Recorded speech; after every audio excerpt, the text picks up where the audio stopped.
They'll blanket you in Wi-Fi and profit off the radiation. Congregation collecting the people for that Satan. I keeps it blazing, cause I can read between the lines. I ain't blind, we unwind what they're really saying. Genetically modify what you're tasting. Don't need that cottage promise, so now you live up in your mom's basement. Redesign time so your mind is always wasted. Program to crave the basics. Keep the beta in stasis. Pay the state, kid. You're in debt for being born. Messengers are more than just the price for being warned. Don't be alarmed. Disconnect from their machinations. Stop subscribing to the folly of own nations. Bone breaking ain't the answer, cause they seek the ownership of souls. Spread the seeds and watch them grow. Break the chains of control. Break the chains of control.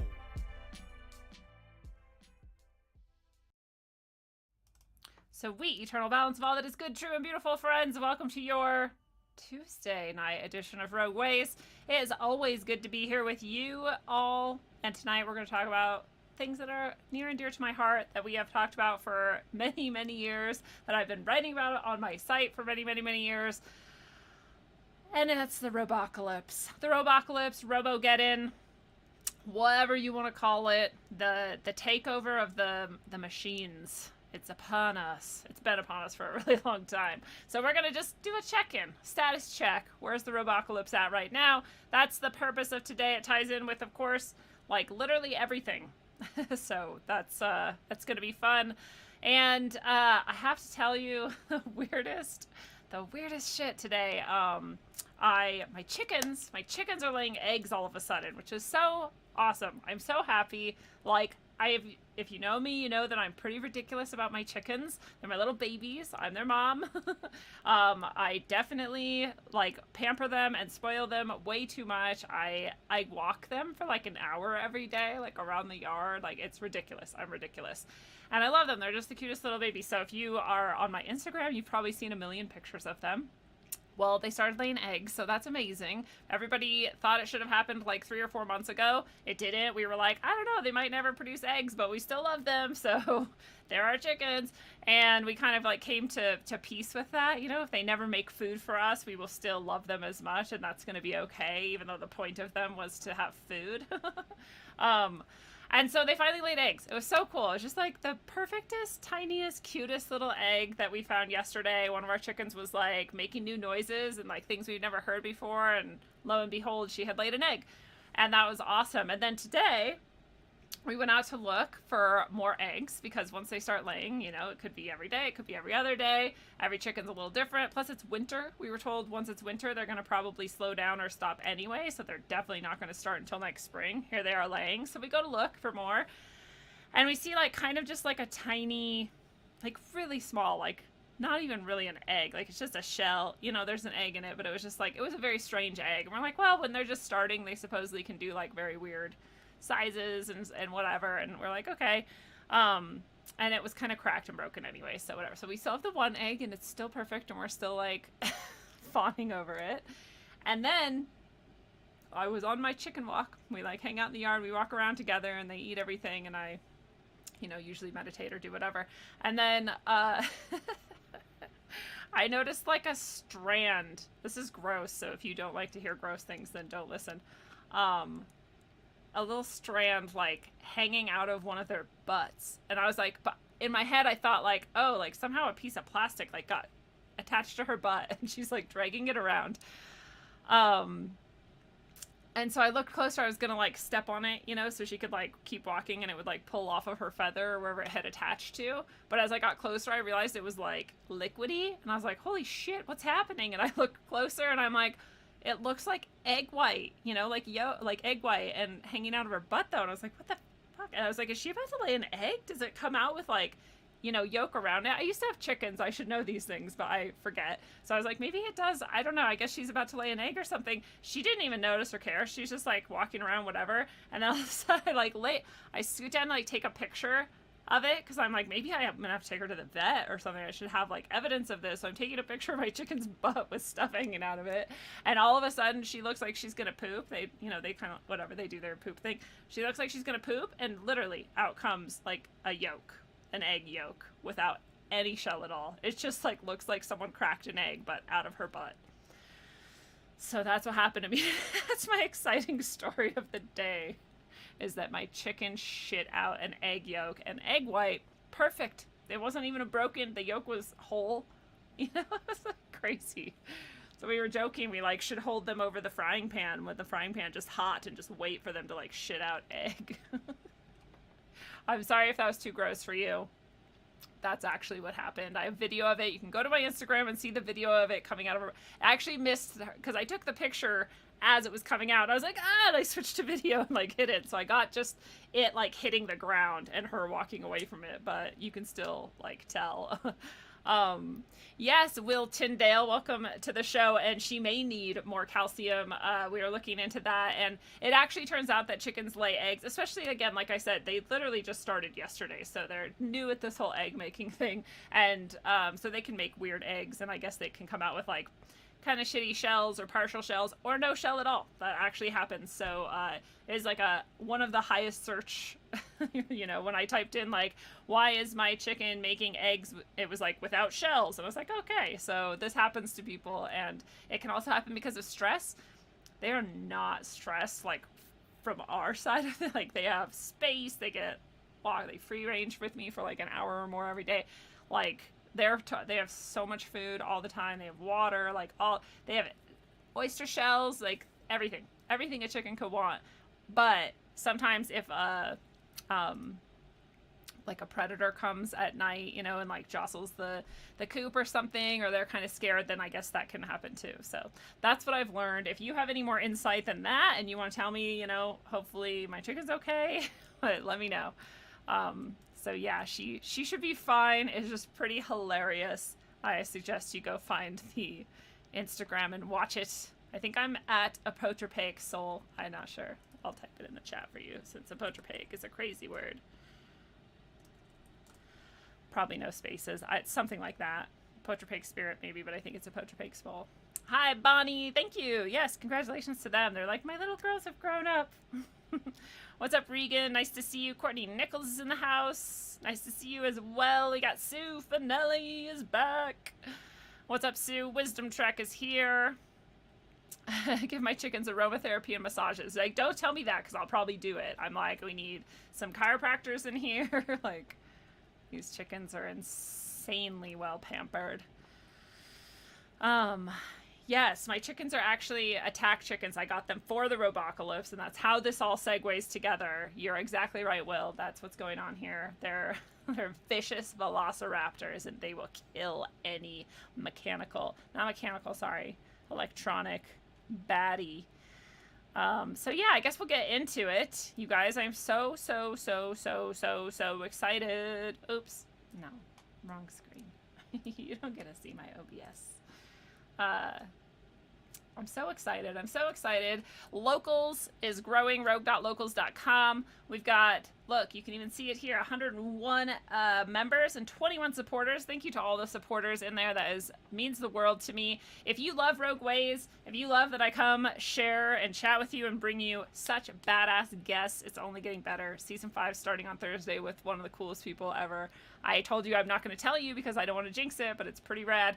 So come on Thursday and check that out. And then every single interview this season so far that I've scheduled is rad. You're going to love it all. And many of them will only be in locals.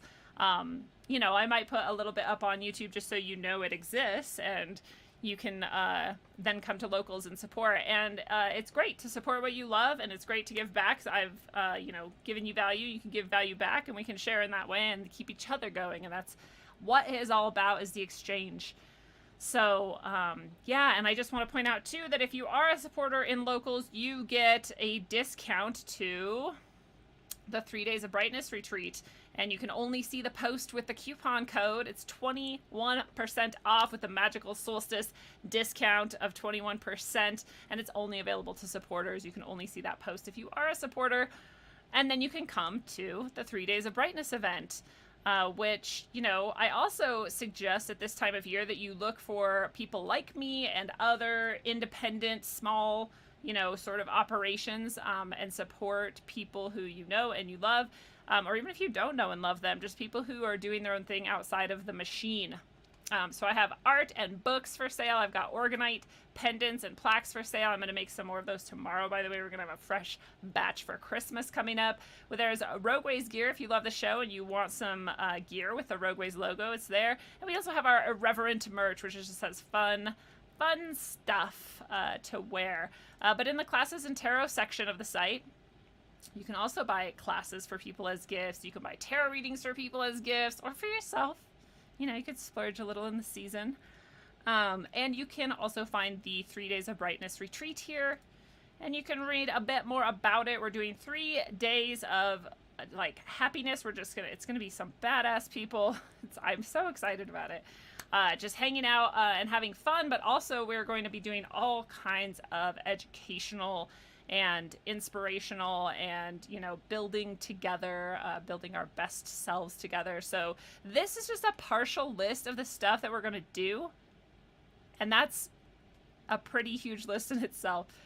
If you are going to pay for each of these things individually, it'd be a lot more than you're paying for this conference. And you also get access to master teachers and their traditions. It's Alan Sisko. He is a priest of the Red Lotus Temple, and he is one of our teachers who's going to be bringing us deeply insightful stuff that you don't often get to find almost anywhere else. Very lucky that we have him teaching us and sharing with us. We have master practitioner Catherine O'Shea, who is an excellent spiritual channel. She's going to be helping us actually kick the event off right at the beginning there. And we have an expert in her field, Harmony Lorraine Fronterhouse of Wildcraft Wellness. She's going to be sharing wildcrafting stuff, foraging stuff, you know, gardening in sort of any area. She does tinctures and like herbal teas and sort of medicinal and all kinds of like balms. Like, she's amazing. So all of that stuff is going to be involved and more.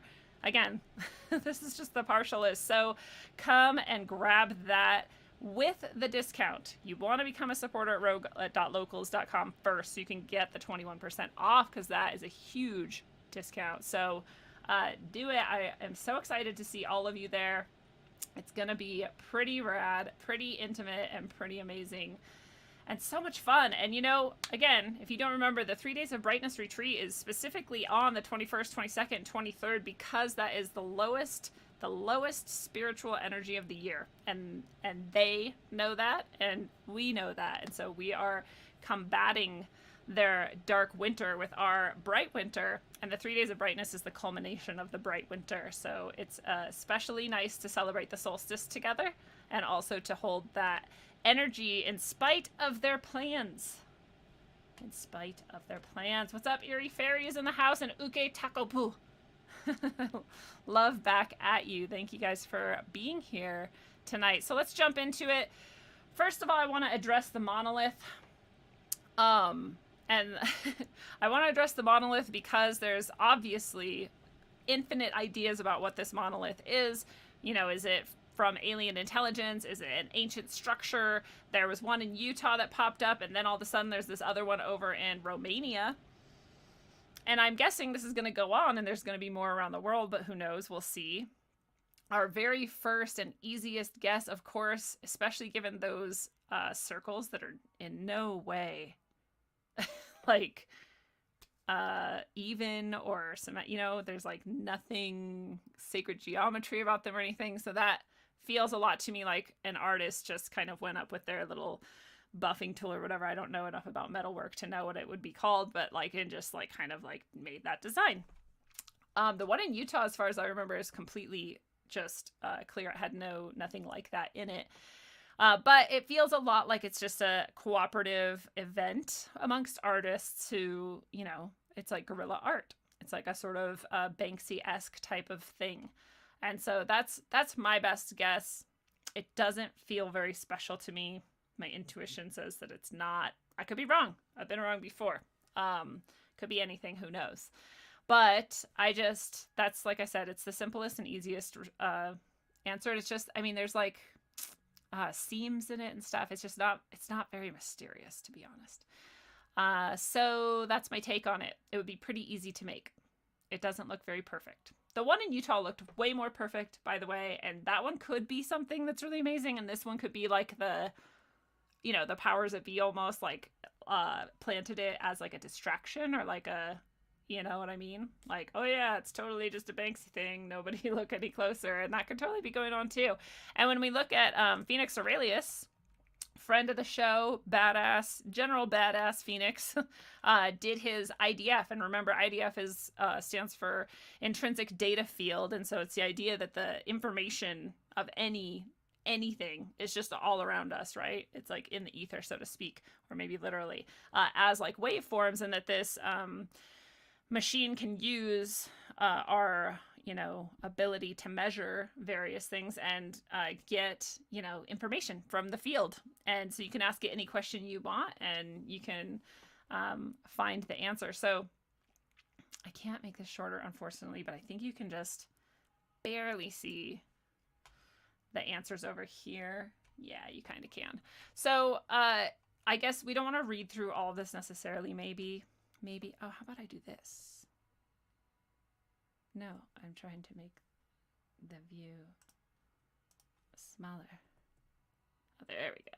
Now you can see it. It's a little small, but the basic that I got from this, so the IDF analysis, and it says that this metal monolith in Utah is an ancient 99.8%. Yes. So that means, remember, the higher the number, the more likely it is to be like an absolutely hell yes.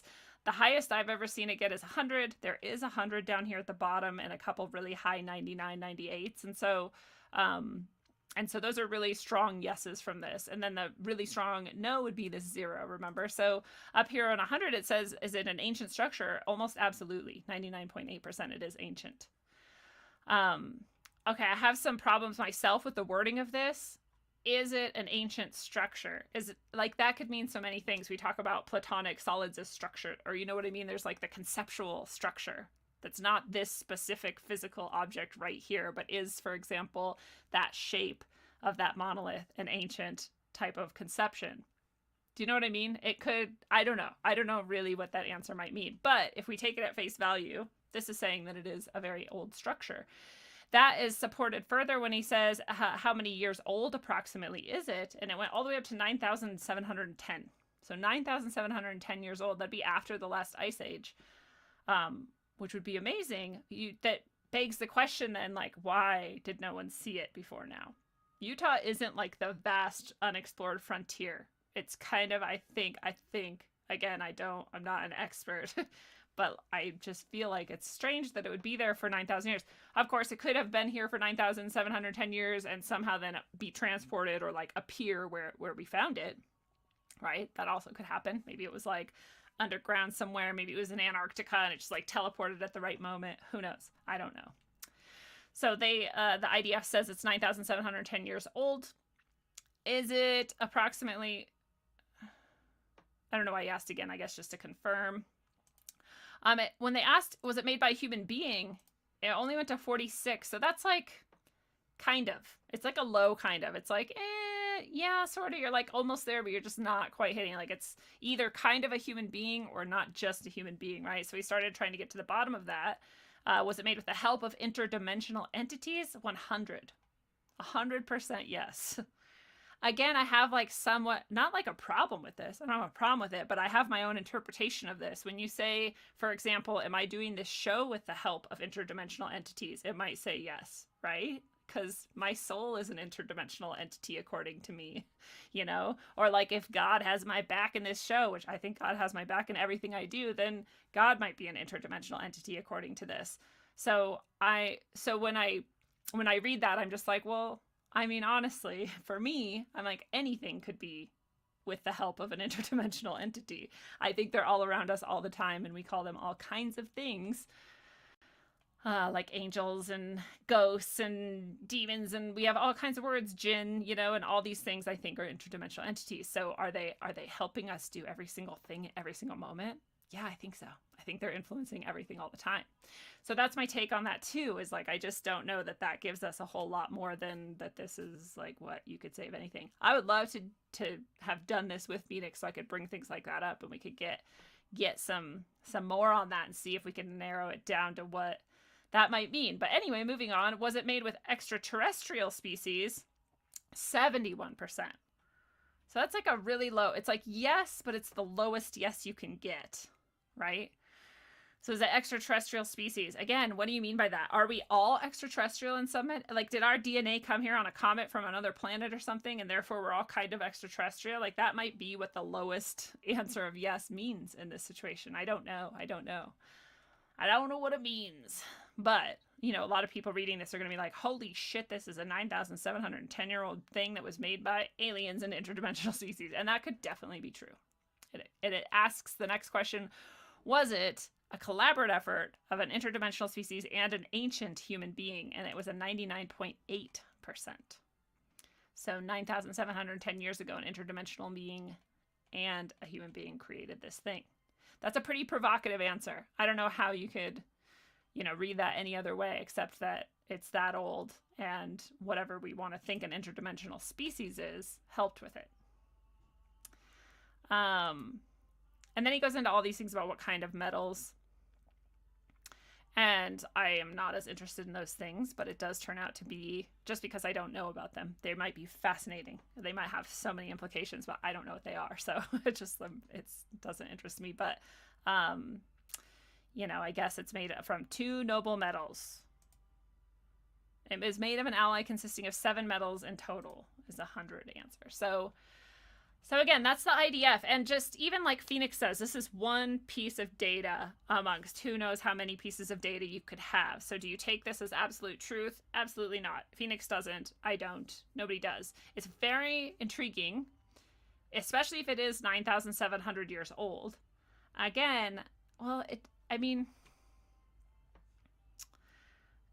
yeah, I don't know. I was going to say, like, were the metals that they used 9,000 years old? They'd be way older than that, though, so...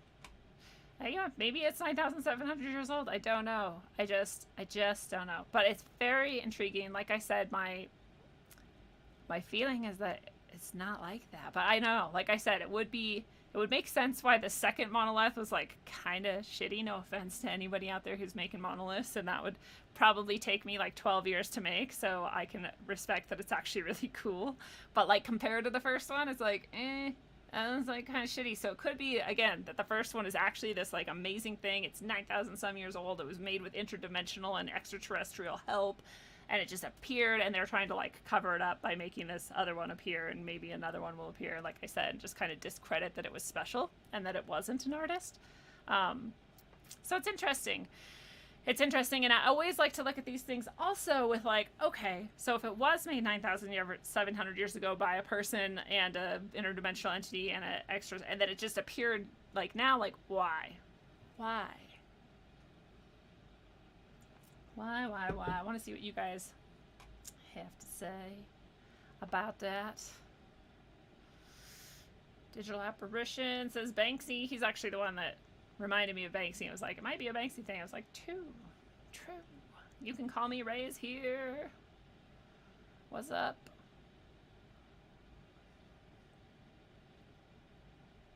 Being Now is here. What's up, Being Now? Jaybird's in the house. What's up?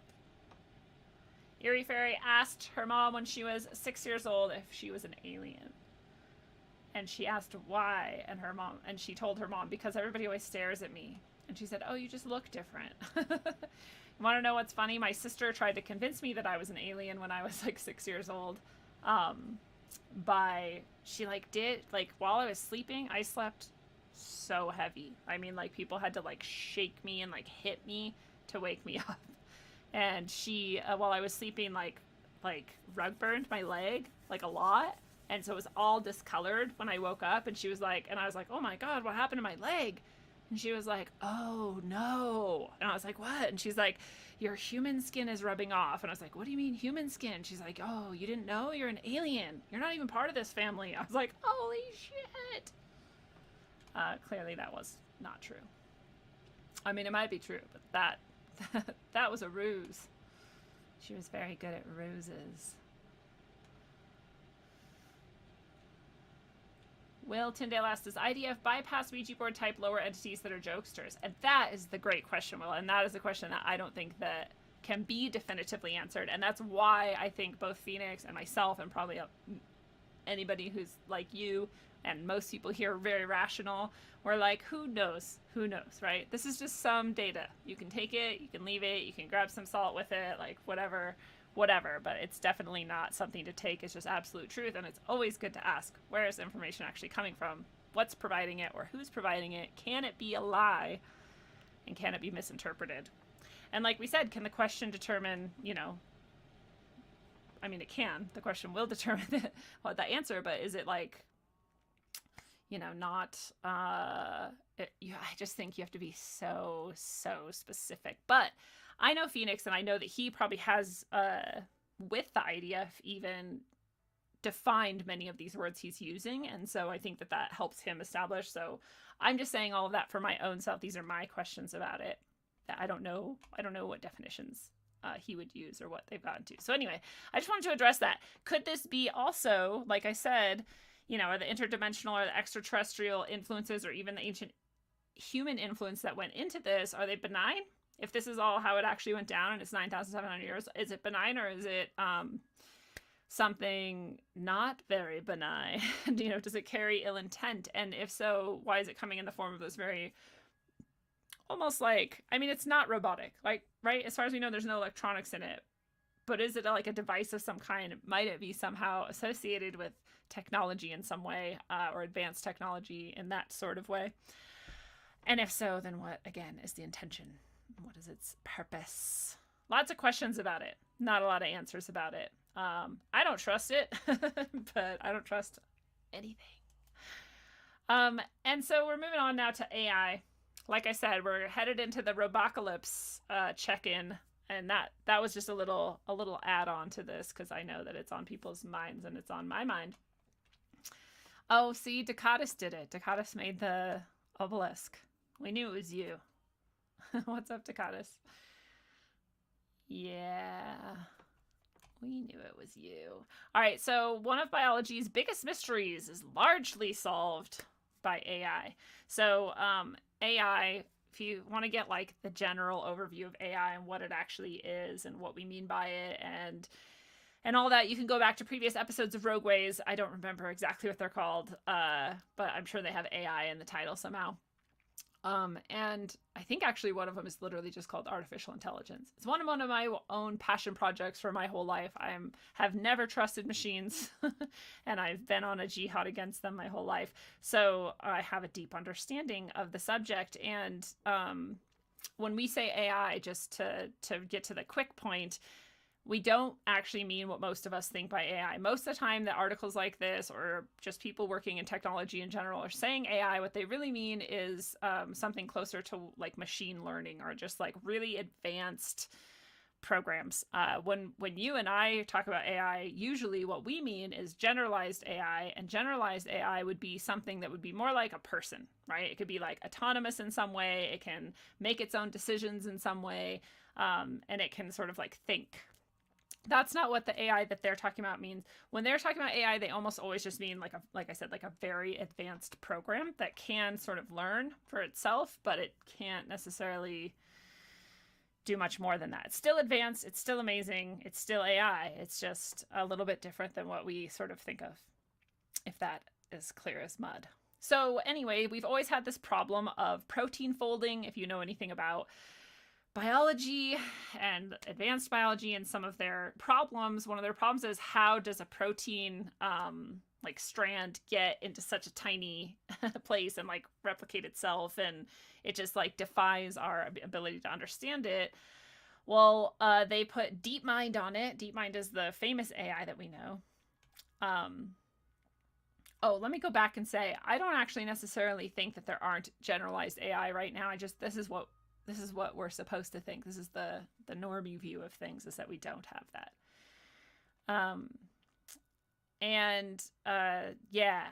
We may be headed towards the singularity. My mouth shall speak the truth. We may be. We may not be. Who knows? And it also depends on how you want to define a singularity. But we're not bringing up Ray Kurzweil in this episode. We could do like 12 episodes on that freak. So AI solved this problem. We now know how a protein folds into a unique three-dimensional shape, which has puzzled scientists for half a century. And Deepmind did it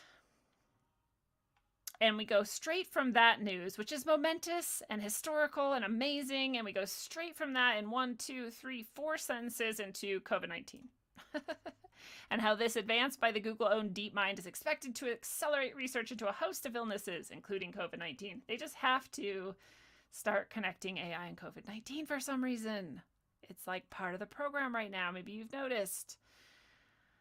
So yeah, I don't really care about the protein folding thing. I'm sure it's really rad. Like I said, I just don't know enough about it to care that much. I understand the significance, and that's about it. So it happened. This is what's going on right now. Moving on. And moving on towards, by the way, so there's like all these conjunctions of AI and technology coming together. And one of them is AI's ability to manage pandemics, especially in creating vaccines and all these different ways that we'll talk about. That's what they're pushing, at least, right? And then also Neuralink. Neuralink is coming. Neuralink is coming, and people are fucking stoked about it. Like, I went and I just searched, to see like what's Neuralink up to, because supposedly we were told a year ago that by the end of this year, which is right now, we're in the last month of the year, we would have humans with Neuralink in them. We don't yet have that as far as I could tell, but I was looking to see, like, are they like announcing it? Is it coming? Did they forget about it? Does no one care? What's happening? And all I could find was a bunch of like fanboys and girls like gushing and drooling about like how rad Elon Musk is and how much we love Neuralink. And it's like so exciting. And it's crazy to me that it's just in like a casual view of like what's going on, just really quickly, like all I can find is this. This person is super excited about having an app that will stream Spotify straight into their head. I get it. If you're deaf, that sounds amazing. I'm not against you or deafness or like wanting to hear things. Like, I'm down with that. I just don't understand sticking robotics and computers into your brain. Your brain. That is your brain. Okay. And then this person down here, when Neuralink is available to market, will it be able to write down our thoughts for us in real time? Because I could really work from that. Like, really? Do you, they say in spiritual circles, and I was just reminded of this recently, and we all, I think, can understand the reality of it. Like, right now, just stop and just try to like think about your thoughts. Okay, you're done. How many thoughts did you have? They say that in that snap of a finger, you have something like 1 billion thoughts, 1 million thoughts, even 1,000 thoughts would be, right? You're going to write that all down? Probably not. But also, would you want to? Why do you want your thoughts to be written down? Your thoughts are already distracting enough, and it's already like really important to be able to learn how to direct them or prioritize them, or maybe even just like minimize them. And instead, we're going to dive deeper into them and make them like 3-dimensional and like, I don't know, it's crazy, but I get the attraction when you're talking about like if you're like writing a thesis, or this kid looks like he's in college, you're writing like a thesis paper or whatever, and you're like, man, it takes a long time to type out all these thoughts I'm having. I wish I could just think them into existence. I kind of get it, but it's also like, it's very silly. It's very naive to think that you should have your thoughts be instantly accessed and able to be, and that you think that anything could make sense of that much at once, including an advanced AI, even on a quantum computing network. Like, it's insane. They've even shown that our brain has, it works in more than 10 dimensions at once. When it's accessing one thought, one memory, or one piece of data, it's doing it in 10 dimensions. Our brain is doing that. That's just one. Think about when you're having 1 million thoughts in a moment and all the dimensional interactivity that's happening. And you think that Neuralink's going to be able to get it out for you, or that would be a good thing. It's a very foolish thought. It's a very naive thought, to me at least. And I think it's dangerous too, because what, you're going to stick Neuralink in your brain and it's going to be like, here's your thoughts I wrote down, and it's just going to be propaganda. Just like they'll be like, this is what you think, I swear to God. And you're like, oh my God, my thought. Nobody even knows what they're thinking. We're so detached, so we don't even know our own thoughts. I'm not joking. If you stop for like 5 minutes and try to just be aware of your thoughts, you're not aware of the vast majority of them. And the quieter and quieter you get, the more you realize there's more and more bullshit in there. It's crazy. Okay, moving on. Oh, look, more drooling. over Neuralink. Like, it was endless. I just took a few screenshots of the ones that scared me the most, right? Like this person being excited that Ray Kurzweil says that we'll seamlessly connect our brains to the cloud by 2035. I really hope not. I don't want to be connected to a cloud with my brain. My brain. I don't want to stick anything in my brain. Look at nothing I've ever had has not malfunctioned, ever. So I'm not going to stick that in my very precious part of my body. And then to also then connect it to some unmanaged, like what cloud storage, anything have you ever seen that's secure? You're going to connect that directly into your brain. You retard. This person says, I wish I could control my sleeping with an app. I can't wait until 2022 when we finally get slightly improved Wi-Fi and Neuralink firing on all cylinders. Yeah, our Wi-Fi won't even be that good yet, but Neuralink will be perfect, for sure. That makes a lot of sense. That statement makes no sense. You just didn't see in the same sentence, you contradicted yourself. And also, why do you want to control your sleeping with an app? What does that even mean? Just like press a button and you go to sleep? I think that's what they mean. I think they mean I want to press a button, make myself fall asleep right then, and then have it like set to wake me at a certain time. That's terrifying. If that could be done to you, you should be terrified. You should not allow it into you. Then someone could literally come up and do that to you. How do you not see that? Whose computer has ever been secure? And you think your brain's gonna be. It's crazy. It's crazy. Sorry, just a few more. Sorry, this was just a quick look at the people who are thinking about this and what they think. This person is like, Ready Player One was the Oculus. Ready Player Two is the Neuralink. The Oculus is already so immersive, right? It's the VR headset. Your sound, your eyes, your proprioception is all controlled by that immersive world. And Neuralink is the next level of that. And they're like excited about it. Yeah. Anyway, moving on. So this is what Neuralink says they're about. A lot of people have said, and I do not disagree necessarily, that Neuralink, like a lot of things that Elon Musk seems to be involved with, I think that was a Freudian slip, dude, are kind of like shells. They're like, yeah, totally, we're doing this, and they're not actually anywhere close to this, but that it's meant to make people think that we are, just so that we start trusting technology and AI and stuff more, so that they can pull off all kinds of shit when they're like, well, the AI said we have to like lock down, dude, I swear to God, we have to. And people are like, oh yeah, because like Neuralink and stuff, and we trust that, or whatever, you know what I mean? It's like this game of perception, and it could totally be that. It seems more and more likely as they are less and less, coming with the goods, right? But they want a direct link between your brain and literally everyday technology. Have you ever had anything in your everyday technology that worked? I haven't. I don't want my brain to be connected to shit that already doesn't work. They're like the little, I don't know how well you can see this, but there's like a little dot on her head, and it's like sending out Wi-Fi beams. So we know for sure, it's not even debatable that EMF is bad for us. It's radiation, and it poisons us. It degrades our cellular integrity. And yet we want it to be in our brain. In our brain. It's not bad enough that I'm like sitting here in the Wi-Fi field, in the cell field, and all these other things. Oh, we like want it to be like actually coming from our brain. Somehow that's going to be great. Somehow it's going to be great all of a sudden. All of a sudden technology will work seamlessly.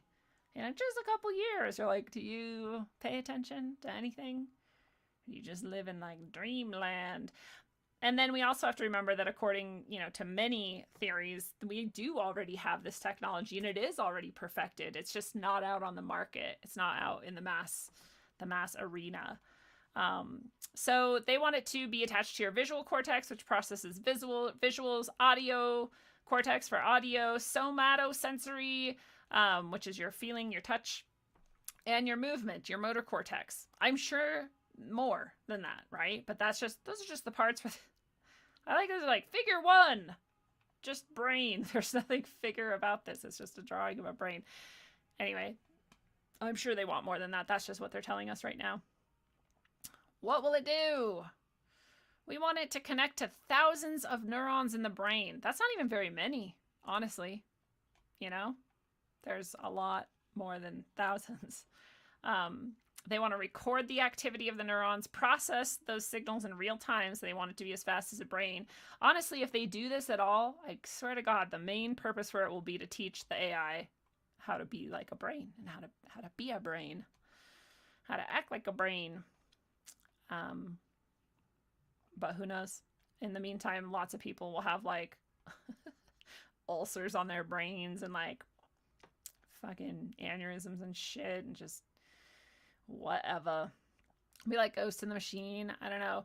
Who will it help? Well, first, as always, for people with spinal cord injury, everything's always ruled out for our safety and our health. It's always to help these poor people who are suffering. And again, I'm not against them. If they want to do it, do it. That's all you, bro. But it's just interesting to note that that's always the method of insertion. It's through our health. Will it be safe? Well, we haven't tried it yet. So we don't have perfect safety data yet for humans. And we never will because we don't actually care. We just want to shove shit in your brain. They're trying to reduce risk, blah, blah, blah. It always carries some risk of bleeding. Just a little risk of brain bleed. What? You don't want to be left behind, right? Just make your brain bleed. It's cool.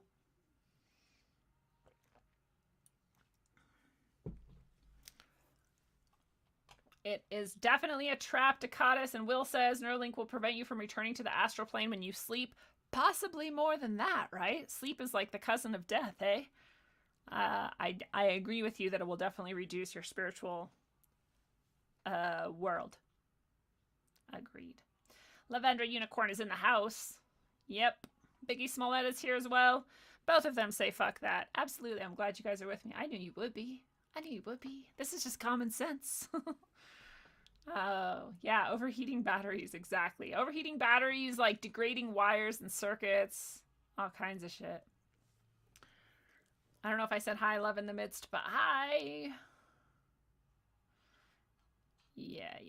Fuck that. Oh, yeah, we're not afraid of this. The whole reason we're looking at this, good point, Dakatis, is just to know it. We just want to know it. We want to see it as much as we can. This is the view they want us to have of it. We always remember that. But we want to see what we can about it and see it coming and also know ourselves better and know what we will do. Because what I will do is just never do this and hopefully convince other people not to as well. Although I haven't done as well with that at VR. Although VR is much less of a danger than shoving something into your brain. Will the link be available to healthy people in the future? They're just focusing on medical devices, of course, now. But as with everything, eventually they want them to be long-term, safe and sufficient for even healthy individuals. So that's the whole trick, is if you're doing it for somebody who's already got a major medical issue and disability, then you can do the like cost risk ratio reduction, right? Like the risk is worth it because you might be able to like walk again, for example, or whatever. So a little brain bleed, it's not a big deal, but with healthy people, it wouldn't be acceptable and it would be legally actionable. But they can test on all of these poor people who are disabled in various ways or whatever, then they can get to the point where hopefully everyone can have it. Hopefully, according to them, not me.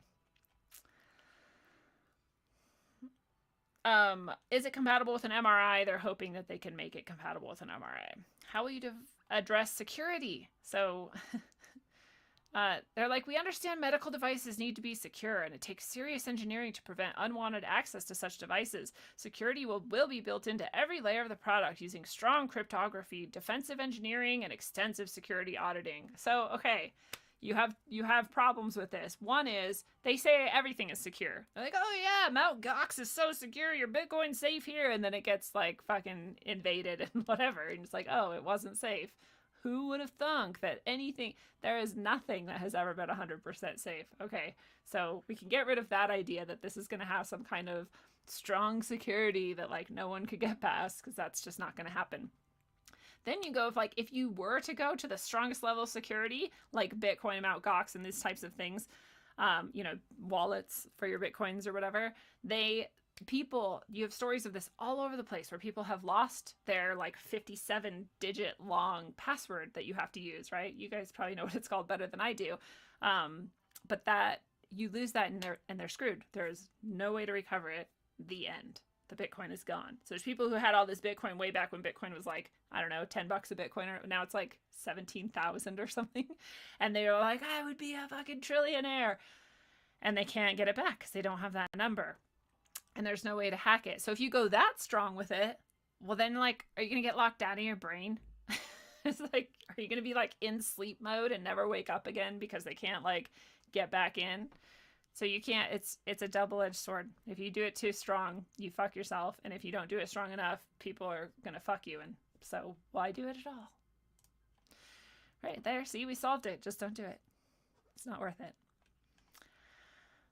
So this is in 2019. Neuralink debuted their sophisticated neural implant. They are using robots to implant it, which is also fun. It's not even humans doing it. Then 3,000 flexible polymer electrodes they inserted, and they put it in a rat or a monkey brain.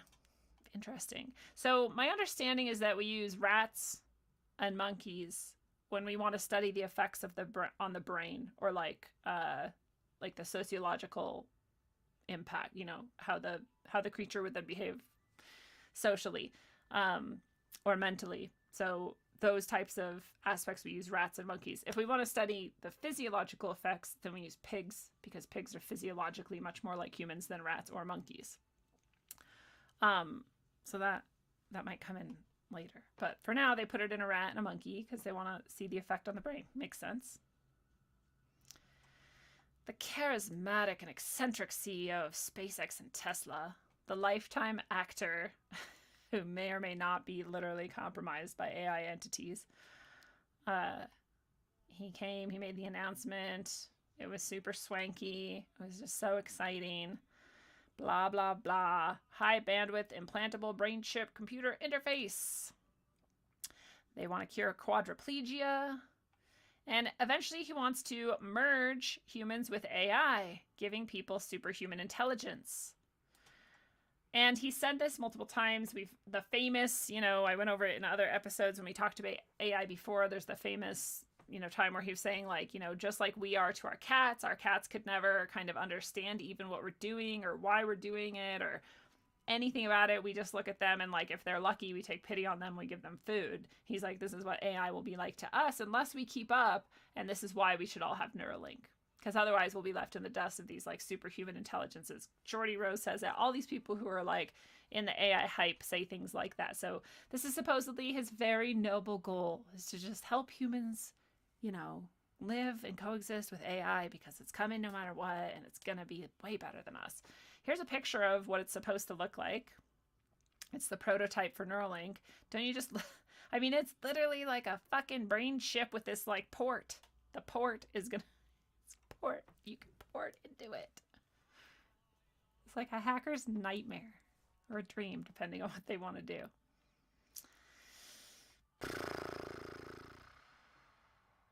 So I just get really I've been like railing about this for like 20 years, and now feels like it's coming. It might not, though. Again, it seriously could just all be hype. Always remember that. It's like the silver lining here. So they're gonna, whatever, put it in, blah, blah, blah. They have it in a rat or monkey or whatever. It never apparently, like, showed the animal with it in, as far as I could find. They're talking about the regulatory challenges. The U.S. Food and Drug Administration is going to be so hard to get past them. And I'm like, yeah, sure. One of the things they talk about, which we already brought up, is that those wires, all those wires, they're, they can degrade. You're keeping them in a wet environment, and we don't really have wet working devices that we have figured out, So that's a problem too. They talk about that. They talk about how just so advanced it is, blah, blah, blah. Oh yeah, the Obama administration's brain initiative. Flashback to that. Also, they're trying to map the entire human brain, which they still can't do. I mean, They can and they can't. They can't do that dimensional mapping thing, and I think that's part of why they want to stick this in our brain. And also for control. Blah, blah, blah. They can do all this stuff. I guess that was the end of that one. So, yeah, again, it's like, yeah, they totally had it in a rat and a monkey, but we're never going to show you it. Like, okay. Probably because they're like drooling and just twitching on the ground. Here he is talking about it. I don't know. We'll just listen for a second. Hopefully it won't give a strike. Environment. It really wants to corrode. So getting the right coatings is incredibly difficult. It's a tough material science problem. Sure. On that note, push quite a bit on the material science. They were talking about how like we were just saying, the materials can corrode over time because they're in a wet environment. Do you guys have a sense of, it's only been doing it for 2 years and things are changing, but do you have a sense of the longevity? Is it outperforming, or do you consider it a solved problem? The guy's asking about the longevity of it, like can it stay implanted? Because that, again, is one of the main problems. Right. Do we consider longevity a solved problem? Definitely not. So I think the longevity is one of the key questions, and it's difficult to say, like, until you actually have it implanted, how long does it last? And then if it does start failing, does it fail in a benign way or in a bad way? Does it fail in a benign way? If you stick this shit in your brain and it degrades over time, is it cool or is it bad? You're like, how fucking stupid is this question? I mean, okay, no question is stupid. Go find out. But duh, if something's rotting inside of you, or like corroding inside of you, yeah, it's gonna be bad. What the hell is wrong with you? Supposedly like a genius guy. So I think there's not enough time yet to actually say whether it is going to live for a long time. It obviously makes sense to have accelerated live testing of the electrodes. So in a non-brain situation, so you figure out something that's actually a worse environment than the brain, and which is actually quite a difficult environment for a chip.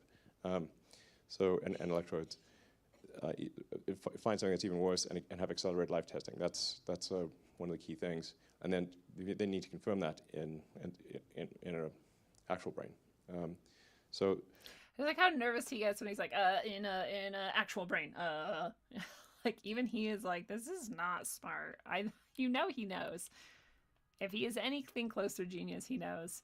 Oh, it isn't even the best clip. There's so many good clips of him talking about like terrifying things of like why he wants this and what he wants and like AI. And swear to God, there was a time where he was like pretty honest about how AI worried him even, and he wasn't very comfortable with it, and he wondered if we should stop and like all of these things. And then he like flipped at some point, and it's also when he started looking weird. I don't know, I'm just saying he could be a cyborg. That he all of a sudden became like AI's best friend. He's like, AI is great, we should merge with AI. AI should be in our brains. You're like, oh, you became AI or whatever happened to you. But yeah, I don't want to play too much of that, but you could go here. I'll give you the link if you want to watch it. It's probably pretty boring, but it's what they say they're doing with this shit.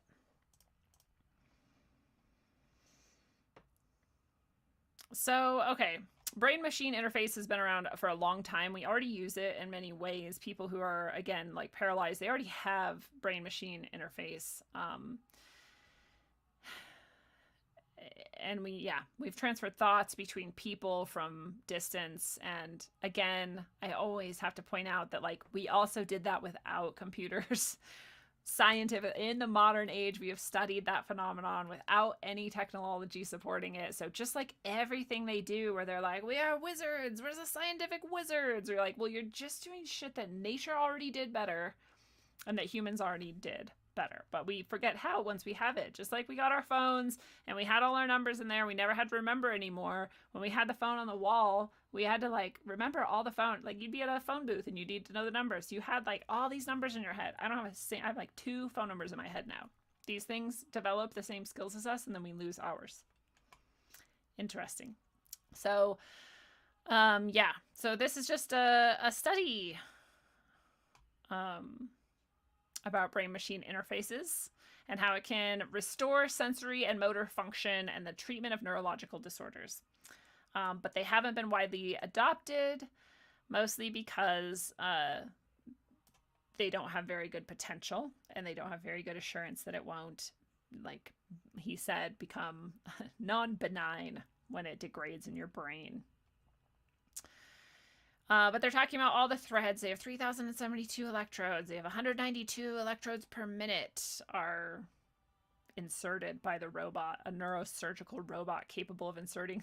This sounds like torture.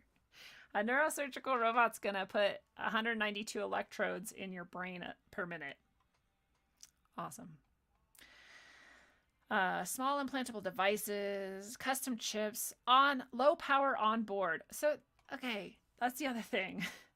Like someone pointed out in the chat, the battery's gonna die at some point. It's just, there's so many things could go wrong with this. I get it. Like, people are like, well, you have to start somewhere. Yeah, and if you want to eventually be a robot and have AI in you, well, I don't know what the point is then. You're definitely not a human. I don't understand the point of that. But if you're into that whole transhumanist thing and you want that, this is where you have to start. I get it. This is where you want to go. You go there, I guess. I'm not going with you. I did like, there was actually some people who had some sort of indication that they at least questioned Neuralink. I know they're out there. It's just, you know, when you look at what Twitter wants you to see at least, or what might actually be like a sampling of what the people on Twitter actually think, most people were like, just like I said, like salivating about it. They're like, Neuralink, I just love it. And I was like, holy fuck. But this person, which is already funny because they're like, what the fuck is a Buttigieg type leftist? And someone responded, a civilian turned into a CIA minion via propaganda and eventually Neuralink implants. I was like, that person gets it. Because that's exactly, I don't know how you could ever imagine anything but that. Because even if you thought Elon Musk was benign and just, or benevolent and had everybody's best interest in mind, it was just a nerdy scientist who just wants to develop cool toys and see how far he can go, which could be true. That could be what's going on. And so even if you thought that, you still have to admit that hackers could get into it very, very easily. At the very least, maybe not easily, but at the very least they could. Somebody could, just like they got into Mt. Gox, get into it and take you over. And if you don't think that there's not going to be huge amounts of interest in trying to learn how to do that so that you can be controlled by the people who already control everything, then you're kind of stupid. Like, you have to assume the people who control everything want to control you even more than they already do. How would they not? But I guess there's people who honestly don't understand that there's people who are controlling them. I don't know, dude. I don't know. Oh yeah, and then this person's like, Neuralink will help you write ideas down. You can make a whole video in your head and then export it onto your phone from your brain. Like, why? Okay. So some people are questioning it. This is also interesting. Someone, a friend at the show, Brian, sent me this, and you know, the military wants to give the you know, veterans who have migraines this device. You just stick it on your third eye. And it's for migraines. It's a migraine solution. I'm not going to talk shit about this thing because if I had migraines and this thing worked, I would use it. I'm not like, use it. I'm just saying, you have to, again, question, like, do I want whatever the fuck that is, like, right on my third eye? I don't. I would find other solutions like LSD to my migraines. But a lot of people don't want to do a couple tiny microdoses of LSD in order to get rid of their migraines. So they would rather put this just weird looking thing on their face. Again, though, if it works and people want to use it, use it. I thought it was interesting that he sent me this, like, while I was sort of working on this show, and it kind of just fits with the idea of humans more and more rely on technology and especially electronics to do all kinds of things. And when it has to do with our health, then that's when people start to be more open to things like that, because, you know, again, that's part of why they do it in this way. Like, well, you're already paralyzed. Wouldn't you want that? You already have a migraine. Don't you want to shove this shit in your face? So yeah. What are you guys saying up in here? What's up, Jeremy Harbin's in the house. True Stream, The Minds of Men is terrifying. That shit is terrifying. Because we all think, I was like, oh, another movie. I mean, I love them. I love their work. And so I wanted to see it no matter what. But in my mind, I was like, it's just going to be all the same shit we all know about mind control, right? No. It's like way beyond. Way beyond. And it's so awful. I literally, like, I had to watch it like 20-minute chunks or something. I can't remember. Maybe, Digital Apparition can remind us of, like, we had like a time limit where we're like, okay, we can't watch anymore. Like, we have to wait like a week and then we'll watch another installment because it was so dark and so horrible. So yeah, if once you watch that and then you think about this, you're like, there is literally no way they're not going to use this to control people's brains and bodies and minds and everything. You've now given them direct access. Like, it's insanity. But to the normie who doesn't even know that mind control has been an aim and a success of the government for many, many, many, many, many decades, it's a hard thing to bring to mind. Yeah. Is Neuralink connected to the vaccine? Kind of. We'll talk about it.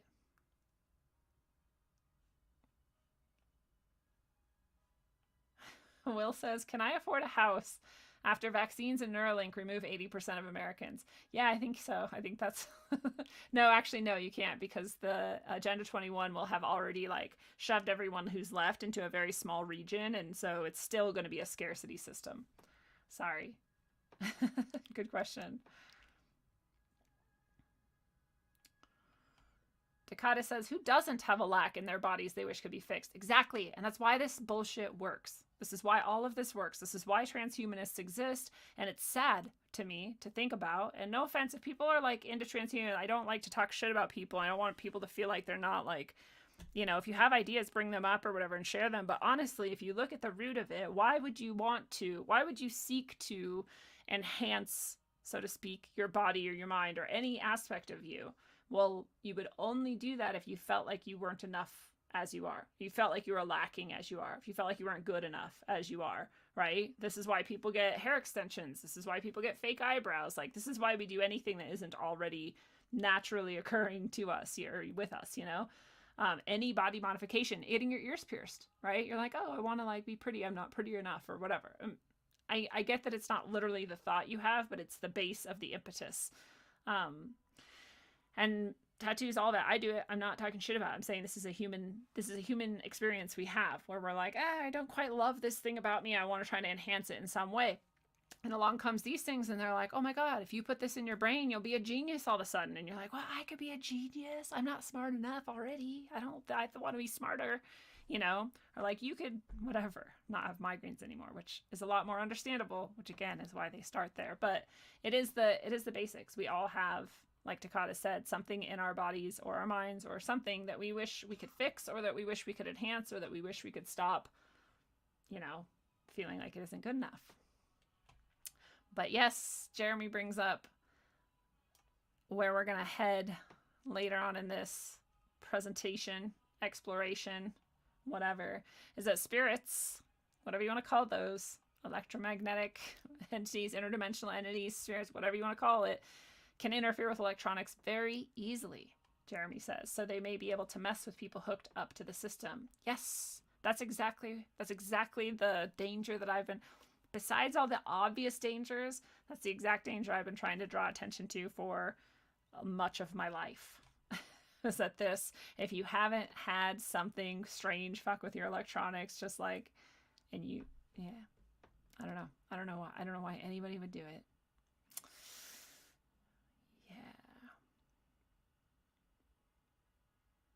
Yeah, Jeremy, I have metal in my spine. I have 2, like, 1.5 or something long rods along my spine. I'm the bionic woman. So I am with you. Like, people are like, oh, you're a hypocrite. You don't want us to insert this shit in our brain, but you've got these rods at your back. And I'm like, well, at least, and I'm not even trying to make excuses. I'm just pointing out this very obvious difference. Mine is mechanical. It's mechanical only, and it's not electronic. It's a very big difference. But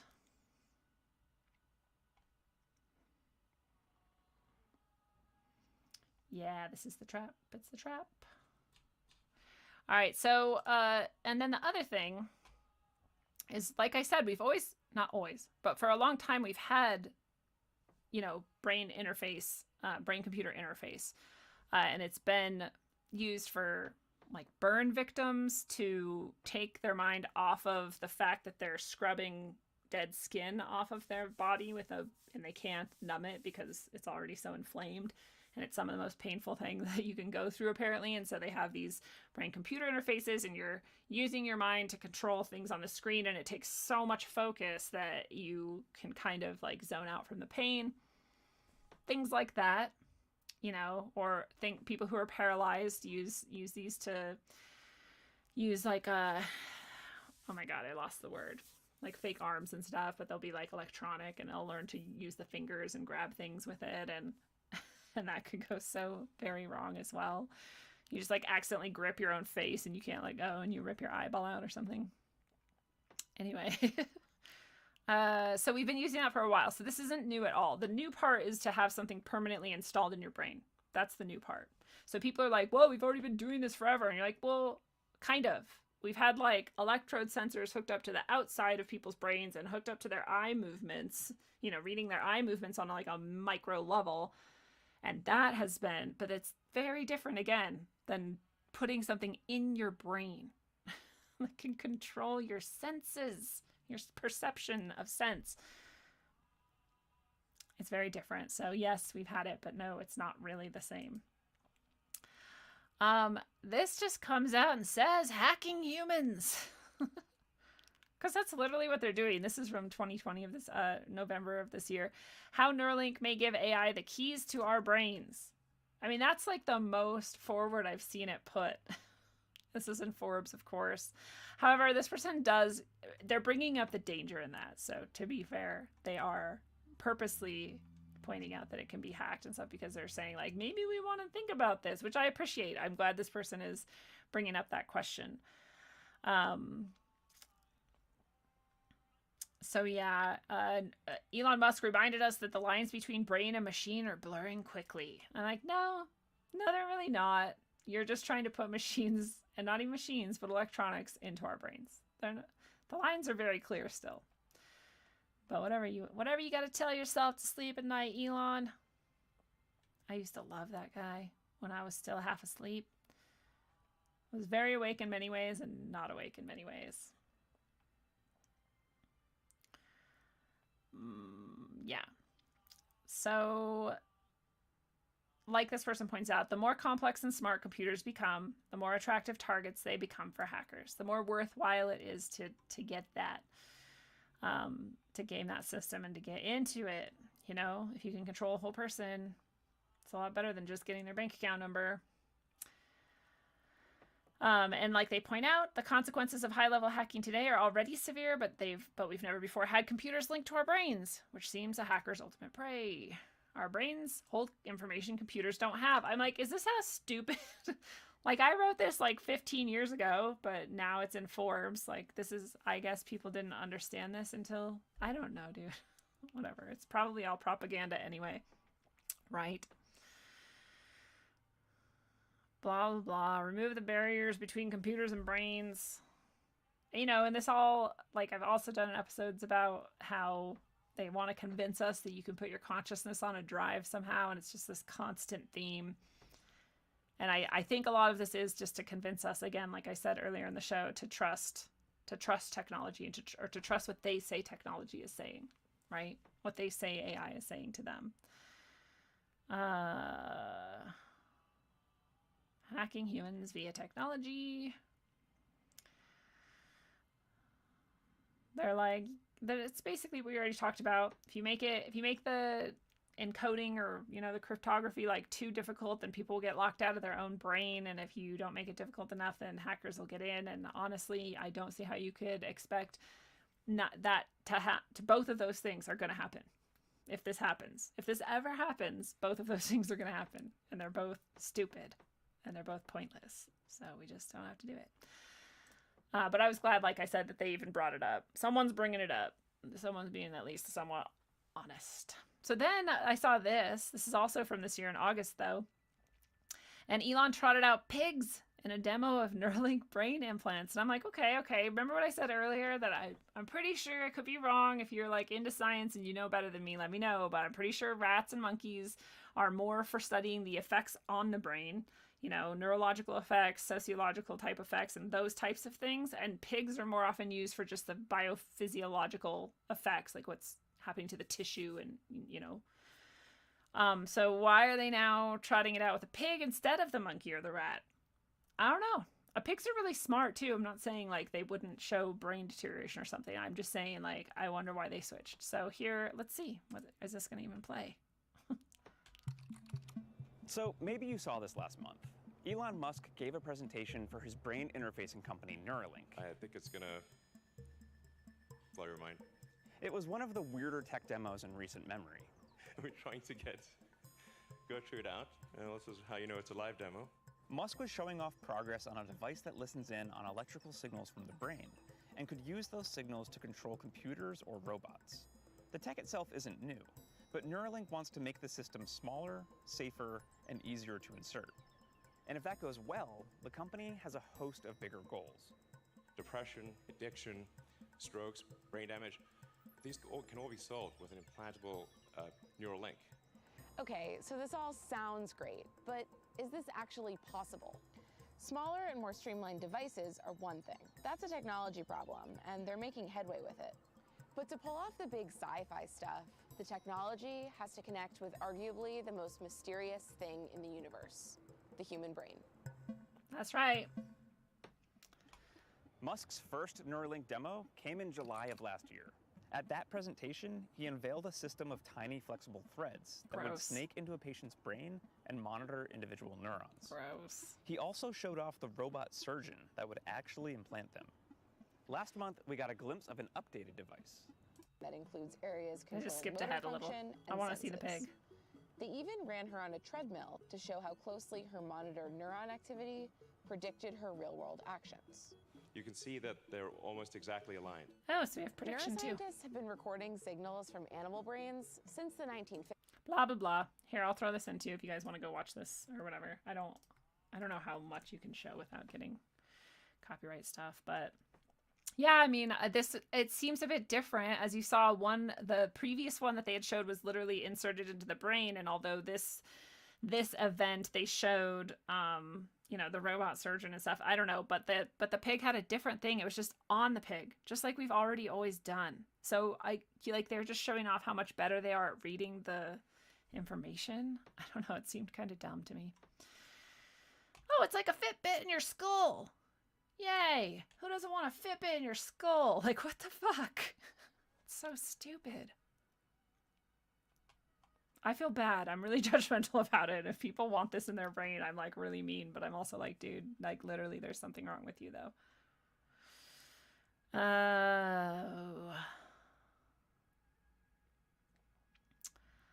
So whatever. These electrodes aren't stiff, and that's better because they won't cause as much damage over time because they're flexible, and they won't degrade as easily because they're covered in shit. And it's like, yeah, but they'll still degrade, right? They're like, they won't degrade as easily. Like, okay, but you're still going to put it in my body, and it's still going to corrode eventually. I'm still going to have like multiple surgeries throughout my life to get it replaced and updated. It's like a boob job, right? Apparently, if you get a boob job, you have to redo it like every 10 years. I don't know if they tell people that or not, but I'm like, wait, so... Huh? You're just going to keep getting surgery every 10 years of your life, like for sure? Because you can't not. It is going to be something like that, I'm sure, if it ever happens. And Musk wants to achieve AI, what he calls AI symbiosis. I don't know. So even, again, just like use simple logic here. So if AI exists, if generalized AI is going to exist, or it does exist already, and it is such a vastly more intelligent, like interdimensional, like entity or whatever, like Jordy Rose says, and it's so much better than us, and we're like pets to it, we're like cute little stupid pets to it, or not even barely that, and somehow we're going to achieve symbiosis with that? Like, no one sees the flaw in that logic? Like, if you're going to put it in your brain, you're not going to achieve symbiosis. You're just going to achieve domination. You're going to achieve subjugation. So stupid. It's so stupid. It's funny. I had this coworker that I worked with, and somehow AI came out. If you like bring up AI or robotics to me, I will elucidate for you the world of AI and robotics. It's like I said, I've been writing about this, reading about this, and talking about this for decades. And so he like brought it up, and he was saying something like, "Oh, well, I mean, if that could ever be," and I'm like, "Oh, that exists right now." And he was like, "What?" I was like, "Yeah, I mean, like they have like AI and like robotic humanoids right now." And he's like, "Huh?" And I'm like, "Yeah." You know, and if you want to get even deeper than that, supposedly they've had AI that have created languages that humans can't even decipher, which they weren't told to do. If that's true, that's a story. I've covered it before. It's around. You can find it. Facebook did it, I think it was, if I'm not wrong. And they created this language. He's like, "What?" And I'm like, exactly. Like, no one knows. No one thinks about it. And it's all, if it's happening, if it's real, happening. And it blows people's fucking minds because I've never thought about it before. Oh, but in the end, this quote is poignant. It says, "An entire sea of water." You can be in the ocean. You know, like you could never even find the end of it if you swam your whole life. "An entire sea of water can't sink a ship unless it gets inside the ship. Similarly, the negativity of the world can't put you down unless you allow it to get inside of you. Similarly, Neuralink can't hack your brain if you don't stick it in your brain." It's pretty simple. So we're all safe here. You know, there's something even to, I think, you know, people are like, well, what if they were going to develop it and they're going to like force it into people? And I mean, at that point, what could you do, right? You try to have to try to fight your way out of that or whatever. I don't know. But they seem to, or whatever and whoever you think they is, they seem to have some sort of a code where they have to get people to agree, right? Otherwise, they would just do a lot more shit to control us, right? They wouldn't be so subversive about it, and they wouldn't be so manipulative, and they wouldn't be so interested in like convincing, like mind control, unless they had to, I think, convince you at some level to allow it in. We see this with, you know, this concept is all over the place. Oh, we'll get into that later, I guess. I guess I was then now going into how AI and COVID connect, which we saw earlier. The beer flu and AI have become ever mashed together, right? And just like the ocean, just like the idea of the Neuralink, you don't have to let this into you, right? And I'm pretty sure that they have to get your consent at some level. And I'm not going to consent, and you're not going to consent, and we're not going to get this vaccine. But AI is ever increasingly connected with this vaccine in many ways. So in one way, like just if you put this one sentence, send this one sentence to people you know who are excited about the vaccine, and I would hope that it would wake them up. It says the government Medicine and Healthcare Regulatory Authority, this is in the UK, has paid Genpact UK a tender of £1.5 million to develop an AI tool to sift through the high volume of reports of adverse reactions to COVID-19 vaccines. The government contract states that the AI tool will process the expected high volume of COVID-19 vaccine adverse drug reactions and ensure that no details are missed. They are expecting a high volume of COVID-19 vaccine adverse drug reactions. We can go on a whole different topic now and just go into how all the evidence shows that it's going to be horrifying side effects from this vaccine. And we could go into that, but we don't even need to, because we just look at this sentence and say, they know. They are expecting it. Okay. Wow, thank you so much to Cherry Falls for the super chat. I really appreciate that. Thank you very much. It says, pair character dancing under a rain of confetti and taking his hat off to say, you are amazing. Thank you. You are also amazing. I really appreciate it. I love my peeps out there. I love all my rogue warriors. You guys are rad. I really, really hope you come to the 3 days of brightness retreat so we can all spend time together and doing so much good stuff. It's going to be amazing. But thank you.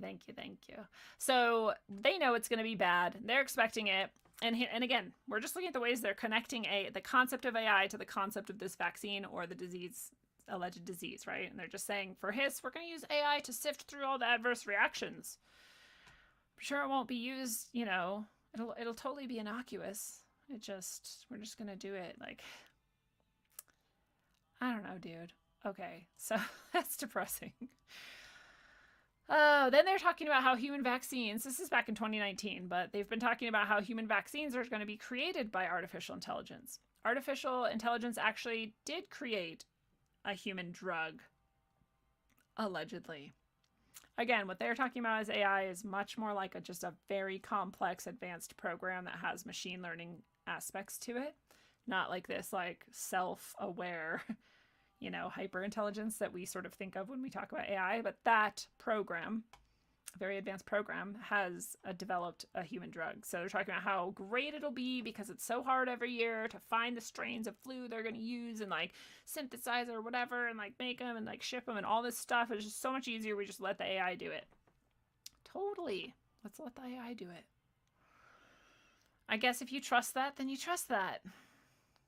You have to teach the AI how to do it, and then the AI will just do it. It'll never go wrong. It'll be great. AI is so much better than us. You could trust that vaccine 100%.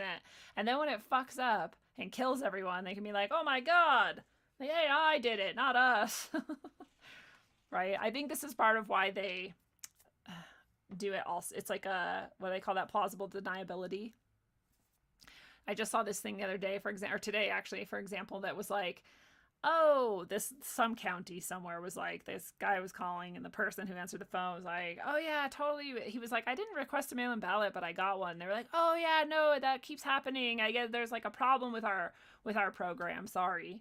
It's like, so it's okay because it's a problem with the program? Like, you're still responsible.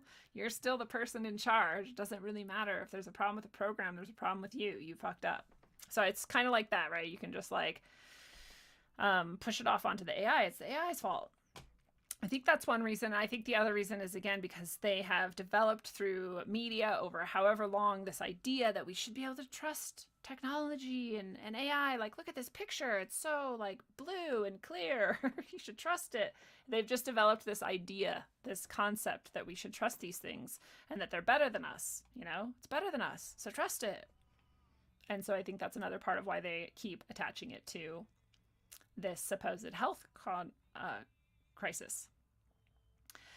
And the IT ministry, AI, 5G, accelerate COVID-19 diagnosis and vaccine development. I'm like, this sentence is fucked up. We have AI and 5G and COVID and vaccine all in one sentence. I was like, wow, I cannot miss this.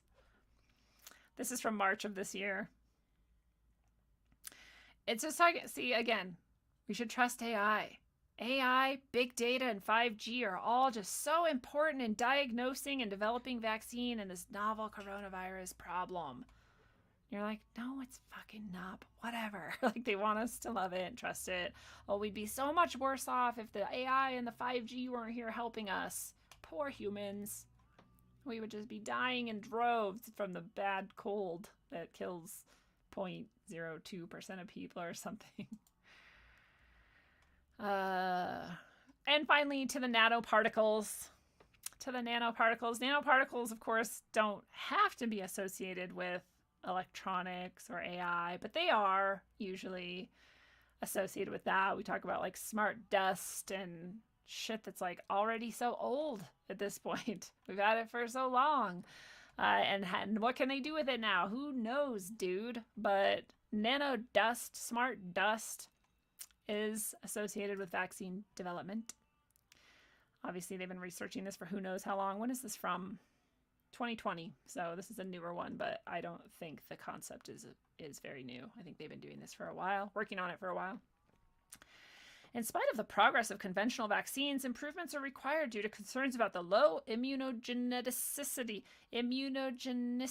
of the toxicity, instability, and the need for multiple administrations of the vaccines. To overcome the mentioned problems, nanotechnology has recently been incorporated into vaccine development. Nanotechnology increasingly plays an important role in vaccine development. Nano-carrier-based delivery systems that offer an opportunity to increase the cellular and humoral immune response. Just like we talked about when we covered, I think the episode was called The Beast Inside of You, and we covered this vaccine and how terrifying it is, especially from a spiritual point of view. But even if you don't want to go to the spiritual point of view, just the nanotechnology, the new delivery system, how the electric shock that they're planning on using with this vaccine for the first time ever will open your cell 3,000 times faster than it normally opens to inherit the toxic vaccine. Faster, why? Faster because I'm sure they want to overcome the sort of last vestiges of a fucking defense that your body has against this shit. They're like, they want to like get it past even better. Now they're going to introduce nanoparticles into that as well. So you see the problem. They're even tinier. They would even be harder for your body to address. And that would get past the need for multiple administrations. Your body eventually returns at least somewhat to normal. We hope, we think, we cross our fingers. And they want to get past that. They want to keep your body in the state that they are making it in. Whatever you think that is. If you love vaccines, it's the same. If you think they're bad, then like, that's not good news that they want to keep it from finding homeostasis or whatnot. Is that the right word for that? You know what I mean. Returning to good. The use of nanoparticles in vaccine formulations allows not only enhanced immunogenicity and stability of the antigen, but also targeted delivery and slow release. Blah, blah, blah. So it's terrifying. They want to use it as an increased, a more effective adjuvant. We already have plenty of horrifying adjuvants, like fetal cells and cow shit. I don't even remember, dude. Wayne McRoy talks about it in detail when he was on Rogueways and other shows, and it's disgusting, the shit that's in there. Anyway, so now they're going nanotech on it if they haven't already. Nanotechnology is also trying to help them find a COVID-19 vaccine. This is from this year in November. So, you know, people who like nanotechnology are excited about it. I know there's people out here who are going to listen to this and be like, why do you hate nano? It just means really, really small. Like, I know, but I also know that they have smart dust, which is nanotechnology of an electronic sort of nature, of a programmable nature. And so when they're talking about injecting that into me, it makes me upset. Blah, blah, blah. All these laboratories are looking for the vaccine. They're looking for the way. Nanotechnological approaches have received a boost despite their lack of clinical trials. Oh, good. We're not going to test it appropriately, and they're still going to be used, just like everything else about this current vaccine. As an example, mRNA vaccines have been developing for 30 years, but were not previously approved. But due to the adaptability of such technology, prior vaccine candidates can be repurposed using previously developed nanostructures. So they already had the nanostructures in mind that they want to use, and we now are going to combine that with mRNA. mRNA, by the way, literally means they're going to, like, mRNA is used to modify your DNA, period. End of story. So they're going to put mRNA and nanotechnology into a novel method of injection that uses electricity to make it 3,000 times faster in inception, all at once, all with a type of virus that we already know would have massive side effects of an extremely negative type. All for something that is not really, literally, it's hardly harming anyone. Okay.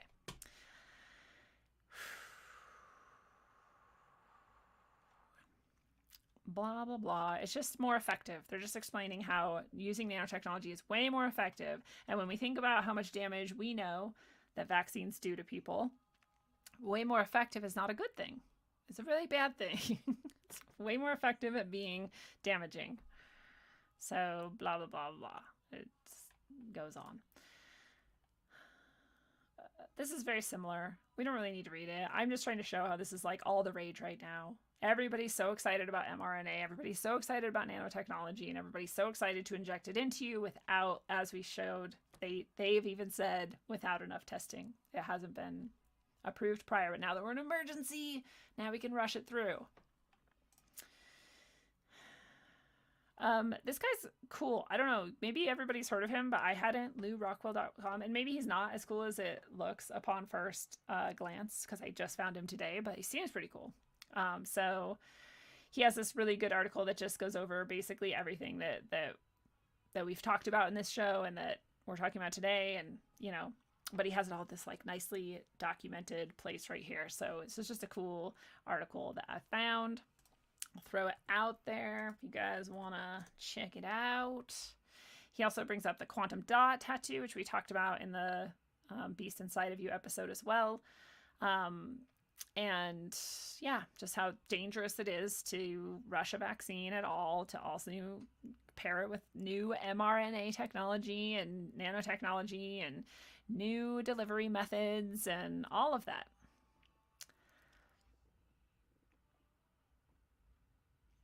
So, yeah. Anyway, don't consent. Don't get it. This person is rad. You guys have probably seen her. I remember somebody sending me this a while ago, and I just often don't have time to watch the videos that people send me, so I apologize. But I found it again today, and she's cool. You've probably seen it. It's Carrie Medidge. We'll just listen to a few seconds.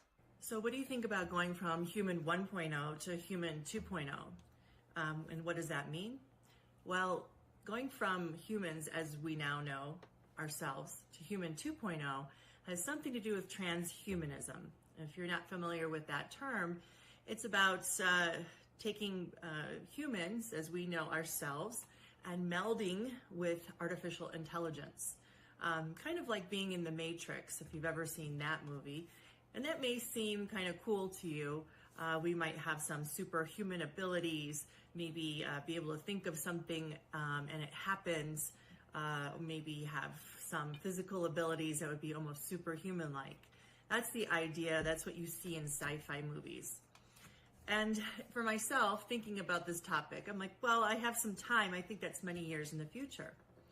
However, this question, this idea is now right in this moment. We need to make a decision.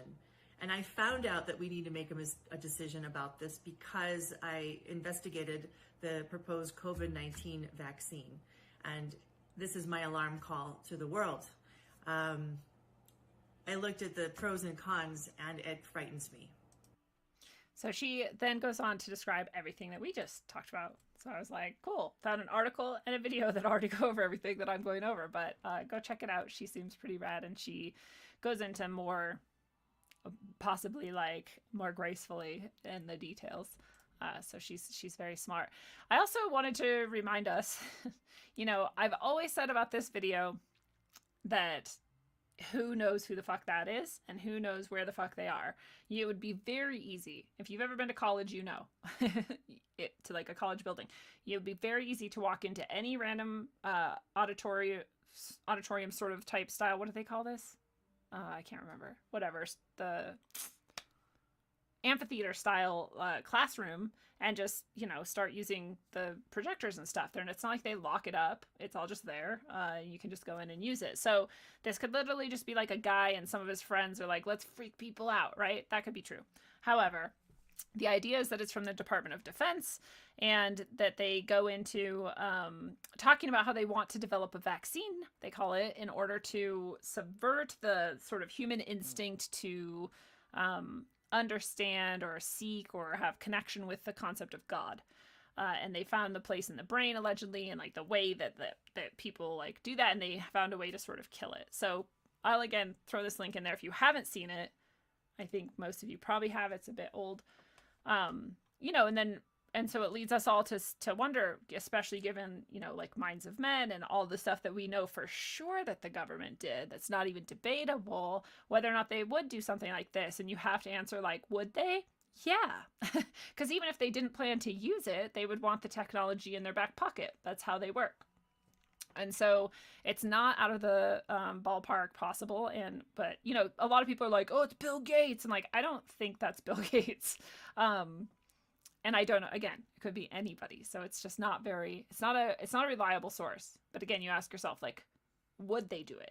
Yeah, they would. We can just say yes. There's a 99% chance. So I don't know. Then, oh no, what happened? Oh, I lost one of my dudes. So, wait, hold on a second. Man. I don't know where it went, but there was, before we got here, there was going to be this guy, and maybe you saw this too, and it's just a quote, alleged quote, I should say. And again, it's just as sort of questionable as this YouTube video or whatever video. It's supposedly the Pentagon or whatever. In that there is no traceable source to it, right? You can't know if it's real or not. Just like this video. Looks real, could be real, who knows? You can't know. Nobody will ever know. And in this quote, the guy says, you know, that he did the one of the early Moderna vaccine trials for the COVID-19, and when he came out, one of the side effects that he experienced was he like freaked out and he, you know, started screaming or whatever, and he said, "I can't feel God anymore. They took away God. I lost my soul."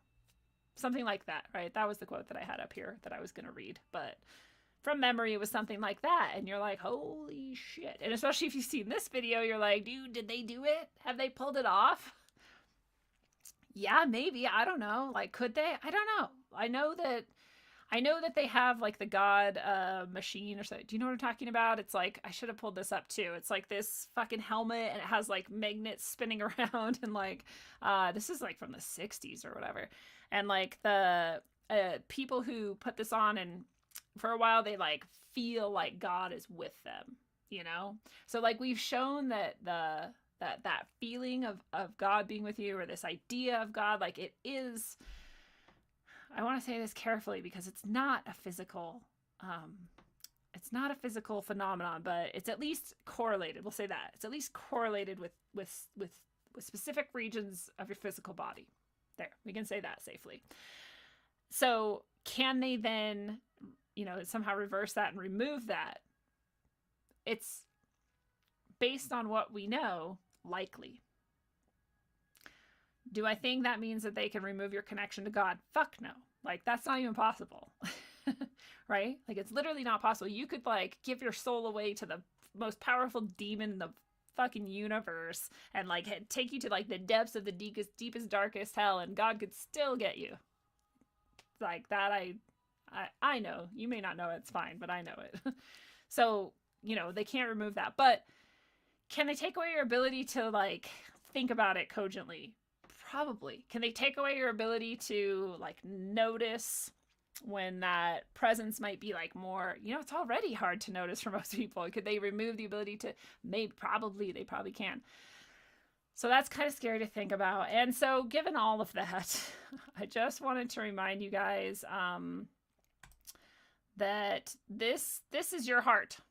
This is you. This is your, like, God center, right? Your heart chakra, your center of your being, like that's the spark. That's the divine spark. That's your connection to all that it matters. The rest of it is just like corollary. Like this is you. That's your heart, right? The Taurus field, the double Taurus embedded. I love it. I love this picture.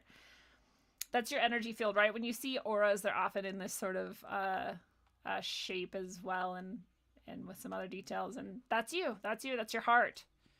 Oh, here it is. I just got it out of order. This is the guy. It says, "They've killed God. I can't feel God. My soul is dead." It was AstraZeneca, not Moderna. And you can actually go look at AstraZeneca did halt their COVID-19 vaccine trials, and they did do it after neurological problems were reported. So that part you can trace, but you cannot find this quote of this guy who says his soul is dead. Could they have hid it? Sure, totally. They can do a lot of things. Anyway. That's your heart. That's your heart. That's you. That's your heart. This is your heart. It's that much. It goes even bigger than that. That's your heart. Your heart is the center of all of it. All of it. That's your heart. That's your heart. Can they turn that off? No. It doesn't matter if you have a vaccine injected into you with nanotechnology. It doesn't matter if you have a Neuralink injected into you. It doesn't matter if the vaccine takes away your ability to connect with God, right? You still have that connection, that spark. It's never going to go away. It never, ever goes away. You can choose not to follow it, use it, turn it on, ask for help with it, whatever. You can do all that. You have free will, right? And that's part of the whole thing also, you know, when we talk about like why they do always seem like they need consent. Always. They always seem like they need consent. Again, if they didn't need consent, why would they bother trying to convince us that AI and robotics is all like so rad and you should trust AI and like they have to convince us, right? Why? Because they need consent. So you don't give it to them. and you're fine. Why do vampires need consent to come in? I'm not saying vampires are real. I'm like the concept of it is ancient and it's embedded in like cultures all over the place that you have to invite it in, right? Why? Because there's some spiritual truth there. You have to, at some level, at least invite it in. And so you just don't invite the fucking vampire and you're fine. But they entrance you, right? And they like hijack your brain and they like convince you to do it. And then you're like, oh shit, I should invite this vampire in. It sounds like a really good idea. And that's kind of what all the like mind control is, right? They're like trying to convince you to do it. And look how many people are like literally just like drooling, like, give me the Neuralink, Elon. I want a Neuralink so bad, so bad. Look at me, I'm a really good transhumanist. Please put it in my brain. And that's sad. It's sad because they've convinced them, you know, and they've played on these very basic aspects of human psychology where we're like, I'm not good enough or I'm not loved enough. And we live in this like shitty world where like no one's loved enough. And people are like very disconnected in their heart. They don't realize their heart is the whole universe right there. And so it's easy to get people to want to like get breast implants or brain implants. Because they'll be better. You'll suddenly be better. You'll suddenly be good enough. You'll suddenly be loved. But you already are loved. You actually can always feel it right there if you really check in with it. If you do it and you haven't done it in a long time and you've been like a little bit disconnected, like you'll probably start crying. So don't do it like if you don't want to cry in front of people. You know, take some time and go sit in nature and do it. Maybe that's a good place to do it. But they can't get to that. They can't get to that. You can't lose that. You can't disconnect from that again unless you consent to it. You agree to it because you have free will. You have free will to invite the thing in and you have free will to not invite the thing in. So I go with the not inviting the thing in thing, you know, like my life's fine. Like status check where I'm at. Like how are things? Like, you know, some days it's shitty. I have some pain. I like cry sometimes, whatever. But in general, it's like pretty fucking good. Pretty fucking good. Like I'm alive. I'm pretty healthy and I've like you guys and all my family and my friends and like whatever, like it's pretty fucking good. So why would I want a vaccine? Am I not okay? I'm pretty okay. It's pretty good. I don't really need that. No thanks. I don't really need your fetal tissue and your advanced nanotech adjuvants and whatever. I don't need to let you in. I don't need that. I'm totally fine. Right? I don't need a chip in my brain. Things are going pretty good.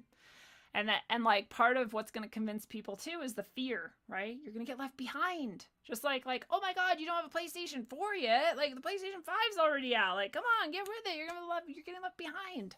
You're like, oh my God, I don't have the newest iPod or whatever. iPods probably don't even exist anymore. Do you know what I mean? Like you get left behind. You're scared that you'll be left out. I'm okay with being left out and left behind, especially because I'll have really good company, right? If they send us all to like the camp for the people who wouldn't fucking get the AI upgrade, Neuralink implant vaccine or whatever it might be, and probably all combined into one, then I'll have like the best people around me. Like the coolest people in the world will be there. And then we'll all slowly die together. No, I'm just joking. Hopefully that doesn't happen. And if it does, we will make it a party. So just, you know, I always want everyone to remember that your will is like paramount. You have free will. You can do anything you want and it's your choice. And you are always connected to the center of everything. It's right here in the universe. It's right here. And you don't have to ever give that up or let that go. And it's way better than whatever AI has. There's a reason that like darkness and entities and demonic info, like there's a reason they always want to fuck with us and get in our brains and control us is because they don't have that.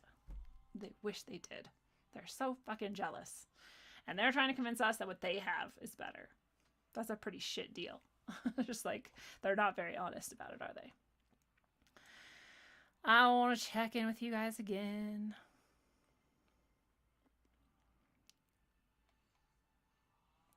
Takata says, I choose not to be afraid of progress and will wait for my intuition when it comes. That's always sensible. Good job. I love it.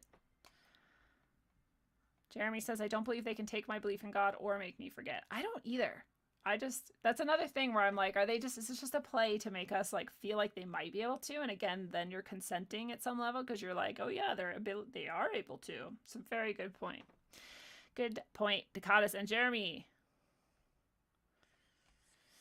Yeah, and then Truth is Alchemy says they can. It's chemical, and I'll just having a pretty fucked up thyroid that my body is constantly attacking, and this fucks with you constantly in all kinds of horrifying ways. That has shown me that we have a little bit less control of our emotions and sort of thought patterns maybe than we thought we did. Like, it's very chemical and hormonal, actually. Again, I'm saying they can't actually ever take it away. You always have that connection, but it's like, it's a little bit worse than I thought.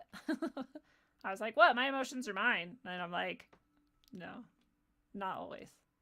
I mean, like, is the like truth of your emotions always yours? Yes. But like, can you be made to like cry when you're not actually sad? You can. I've done it. Like, totally. It's weird. You know, or can you be made to laugh when you're not happy? Also, yes, you can. But I don't know. But yeah, and then we've also seen how they have like the thought manipulation, electro sort of stuff. And again, yeah, we could go into this. Could be a whole episode again, but yeah, they can definitely affect a lot. So this is another reason why I always invite people to get a little bit deeper in your own practices that you use, that are spiritual practices or just mental practices, or hopefully both, or emotional healing and all of those things. Because the more clear you are in that, I think the harder it is for anything to interfere with that, right? It's harder for your physical body to mess up your thyroid and fuck with it. It's harder for outside maybe entities or energies to come in and fuck with anything. You know, sort of like the more like solid your foundation and your tower walls, the more difficult it is. Anything can come shaking in, it's still not going to fall down. So I think that that's a really good point or practice. It's really good to pick up practices like that and to take intentional time to sort of sift through all that and work with it. You know, and right now we talked about on the last episode how this lunar eclipse that just happened yesterday was bringing us those exact energies where it's like time. It's like, okay, dude, time to get real about it. Like, sit down and really like put some structure into these things, because you need to go deep and you need to connect to the natural space inside of you and the energies around you, so that you can do exactly that, weather these possible storms that are coming. And that just so happens to be exactly what we're doing in the 3 days of brightness retreat, which I really, really hope that you come do. Seriously, that would be like the most fun to have as many of you as possible there. We have a couple of different, like I said, the teachers and the people who are presenting are so rad, and their sort of respective communities will also have some of their best people there.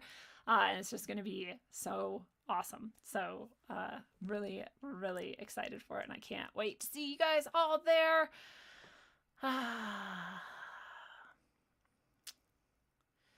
The pineal gland, they try to calcify it. Yeah, they do. Dude, and the longer that you drink, this just comes from, if you're like not drinking fluoridated and chemical water, your pineal gland is healthier. And the longer you drink water that has been filtered or cleaned or was never impure to begin with, and then you go like turn on the tap and smell it, it's disgusting. Like, you can smell bleach and just like fucking nasty chemicals in the water. You never smelled it before when you weren't, right? It's just like anything. If you're like eating sugar all day, you don't notice how sick you feel, and you quit sugar and you like feel like shit. Your body's like purging, and then you like eat sugar again and you feel like shit because you were so clean, and then you administered the poison and it was like you noticed it more, right? It's like that with the water. You like take a sip of it and you're like, this is like so nasty. Like, this is what we're drinking all the time. They're fucking up our pineal gland and more. It's disgusting. But we can clean our water, and we can drink clean water.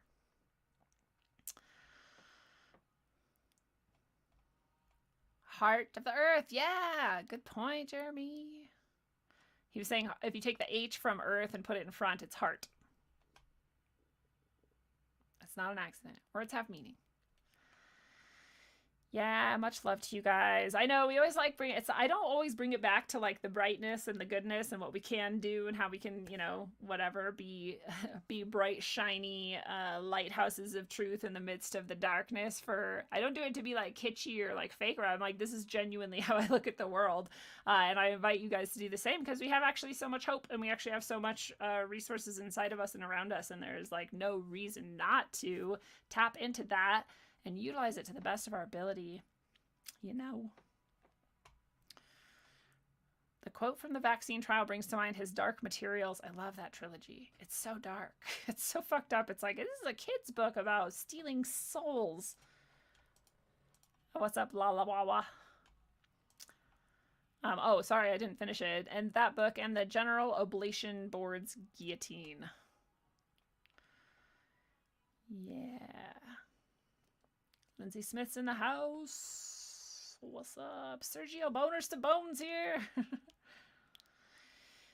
Yeah, society has been not just dumbed down, but like Lindsay Smith says, it's been spiritually dumbed down significantly, right? All of our connections have been disconnected. We're supposed to disconnect from spirituality, right? We've made it all material. It's all material. It's just physical. It's just chemicals. It's just like just a mechanical universe, and everything's just like that. So we disconnected from spirit, right? And then we were like, okay, now you're going to disconnect from, you know, society. You're just going to like be in your little bubbles and whatever. And then they're like, now you disconnect from your family. Now we don't even have family structures. Those are wrong. They're not okay according to BLM and other such popular movements. Families are bad, so we're going to disconnect from that, you know, and if we can't make you disconnect from it, we're going to send all your dads over to Vietnam and fuck them up, so we have a whole generation with no fathers and whatever. We are going to fuck up the family, disconnect from that. Now they're like, yep, now you need to disconnect from yourself. You need to like isolate, like stay in your fucking bubble, little slave, disconnect from nature, disconnect from everything. Just be disconnected, right? Which again, 3 days of brightness retreat, one of the main themes is that we are connected in that time where they intend for it to be the darkest point of the year. That's what they intend. This is the lowest point energetically and spiritually. And they're all about their dark winter. So this is the darkest point of the dark winter. And the start of something horrible. If you watched the tarot reading that I just did, it's in rogue.locals.com. If you go there, you can be a member for free. You can watch this video whether you're a supporter or not. It's open to everybody. But please do become a supporter while you're there. And there is other accesses that you can get that are supporter only. But in the tarot reading, it is a little bit bleak looking for December. And that bleakness, strong intuition that is going to happen exactly around that time. So solstice, let's not connect with their dark energy. Let's not disconnect so that their dark energy can have some space to thrive. Let's instead connect. We have a network of light here and we want it to be as bright as possible in that moment. So please come be a part of that.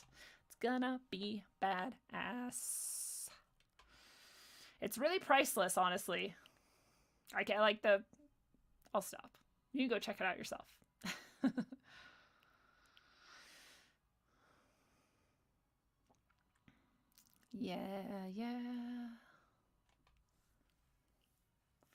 Yeah, not being able to cry. Jeremy was talking about not being able to cry for months. It's almost as bad as like crying all the time. I had a long period of time where I would cry at like everything. I would cry at like commercials. I would just cry a lot. I was crying a lot. And that's also not healthy, right? Like, I mean, you want to like let your emotions out, but there's a point where you become, it's almost like it's a like addictive habit, you know? So not crying at all is not very good for us, and crying a lot is not very good for us. And there's some middle ground, right? We're always about the middle path here. There's a middle ground where you're like, yeah, you cry when you need to, and then you kind of try to heal that and move on. And, yeah, not crying, you know, also tears, you cry. Your tear, if you take your tear and you measure it, it has this, I forget which stress hormone in it. You're literally ridding your body of this toxin. Crying has a purpose. Yeah, Big Berkey is right. Lindsay Smith, I have a Berkey as well. Everybody should have a Berkey. If you don't have a Berkey filter, I don't get paid by them. I just like them a lot. They're the best kind of filter. They filter fluoride and most filters don't.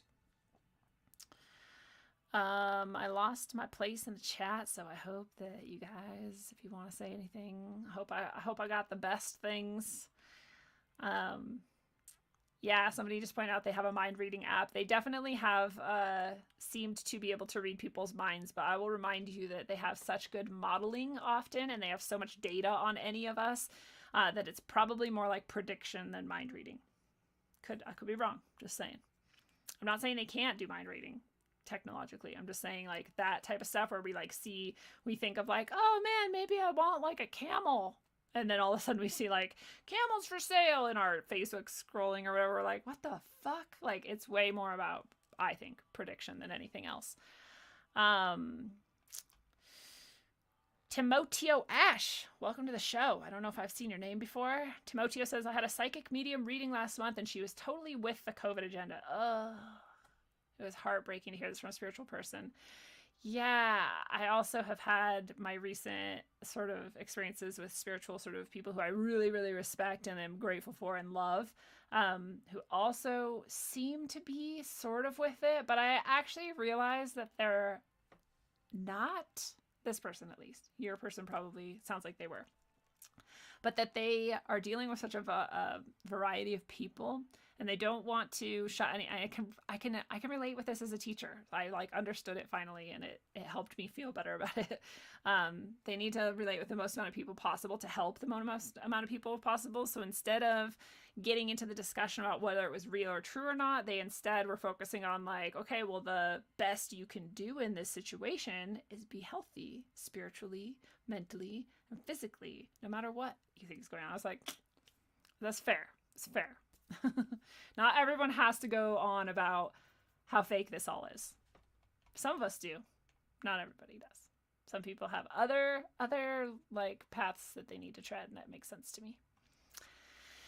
Will says, is this solstice like Friday the 13th times 1,000? Yeah. So I don't make predictions because I recognize that the future is 5 billion% fluid and changeable, and that anything could happen, and I do not pretend to understand the vast inner workings of all possibility, right? Like the infiniteness of potentiality is infinite. So like I don't pretend to be able to tell the future.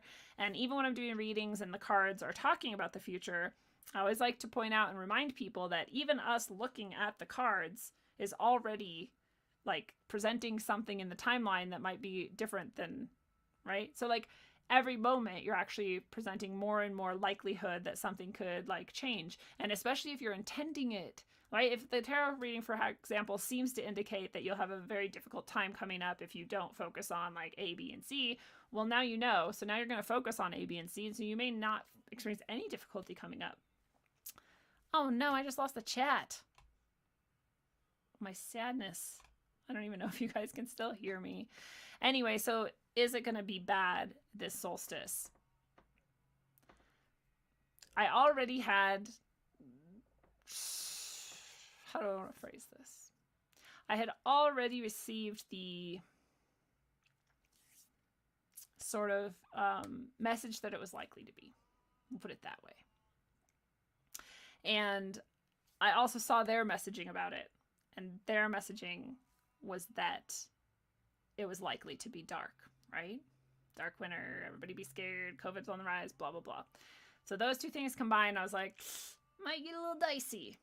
And I was like, well, you know, I also got the message that our responsibility, my responsibility, is to keep brightness alive and the light alive, especially through the darkness. And so I was like, well, cool, we're going to have a party then. We're going to do the 3 days of brightness retreat. We're going to focus on all this awesome stuff. We're going to focus on empowering ourselves. We're focused on being healthy and awesome badasses together and have fun doing it. It's going to be rad. All these cool teachers, like, what? It's going to be so cool. So I already got all that too. Then I did the tarot reading for you guys for December. And like I said in that reading, if you go watch it, I very rarely, if you all can still hear me and see me, I very rarely get, I very rarely have a card come up in the placement that it comes up that I can't pull out the sort of bright side. And again, I don't do that to be fake or false or ignore darkness. I do that to remind us that we always have choice and we always have perspective and we always have, you know, our abilities. And so this was one of the times where the card flipped and I was like, that's just kind of bad. Like, it's not that good. It's not going to be that good. So those three things combined, like, you know, I don't want to paint it as though it's a done deal, but it seems like things are going to get a little bit dicey. So sorry I can't see your chats if you can even still hear me and see me, but this has been fun. It's been nice. I always appreciate you guys being here and being you rogue warriors. You're such badasses. I really do appreciate it, and I appreciate your support so much. I appreciate the people who do super chats, Cherry Falls, thank you again. And you know, the best way to support the show right now is to either donate to PayPal, paypal.me/Corey Sharman, or to go buy something in the Rogue store on rogueways.org, or to go become a supporter at rogue.locals.com, which is my favorite right now, because we not only get that support of the show, but we also get to interact again on a personal level any day we want, anytime we want. People are posting there, commenting, and it's just fun, and there's content there that you're not going to get anywhere else. So again, more and more episodes coming up are going to be mostly on rogue.locals.com and only for supporters. So if you want to be able to access those super rad interviews with super rad people, you're gonna want to go there. So you may as well do it now, and then you get all your discounts. You get the discount to the 3 days of brightness retreat. You get your discount to I think the sale's over for Bright Friday, but there'll be more sales that'll be for supporters only. So you get all those sorts of things and all that content, and it's just rad. So go do it, and I'll see you there. And love you very much. Always so much love to you guys. And you know, until you master the art of keeping it bright through every darkness and bringing the best energy you can, because you know you carry it with you everywhere you go, travel well, aim for balance, and always look inside first. Mwah.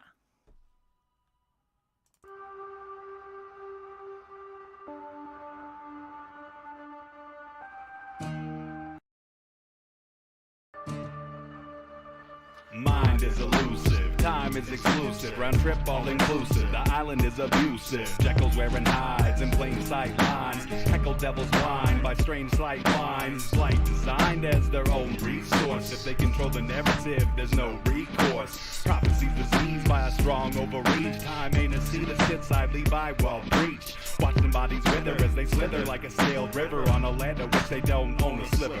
Fatal error and avoidance, symbiosis, lack of focus. To understand balance from the rover to the lotus, from light to the dopest, lifted through osmosis. Luminance went out a while ago, they didn't notice. Masturbating currency, squatting in the dark chamber, disconnected from Akasha, watching dissipate the vapors. You still don't get it, do you, boys? There ain't no countries anymore. No more good guys. They're running the whole show.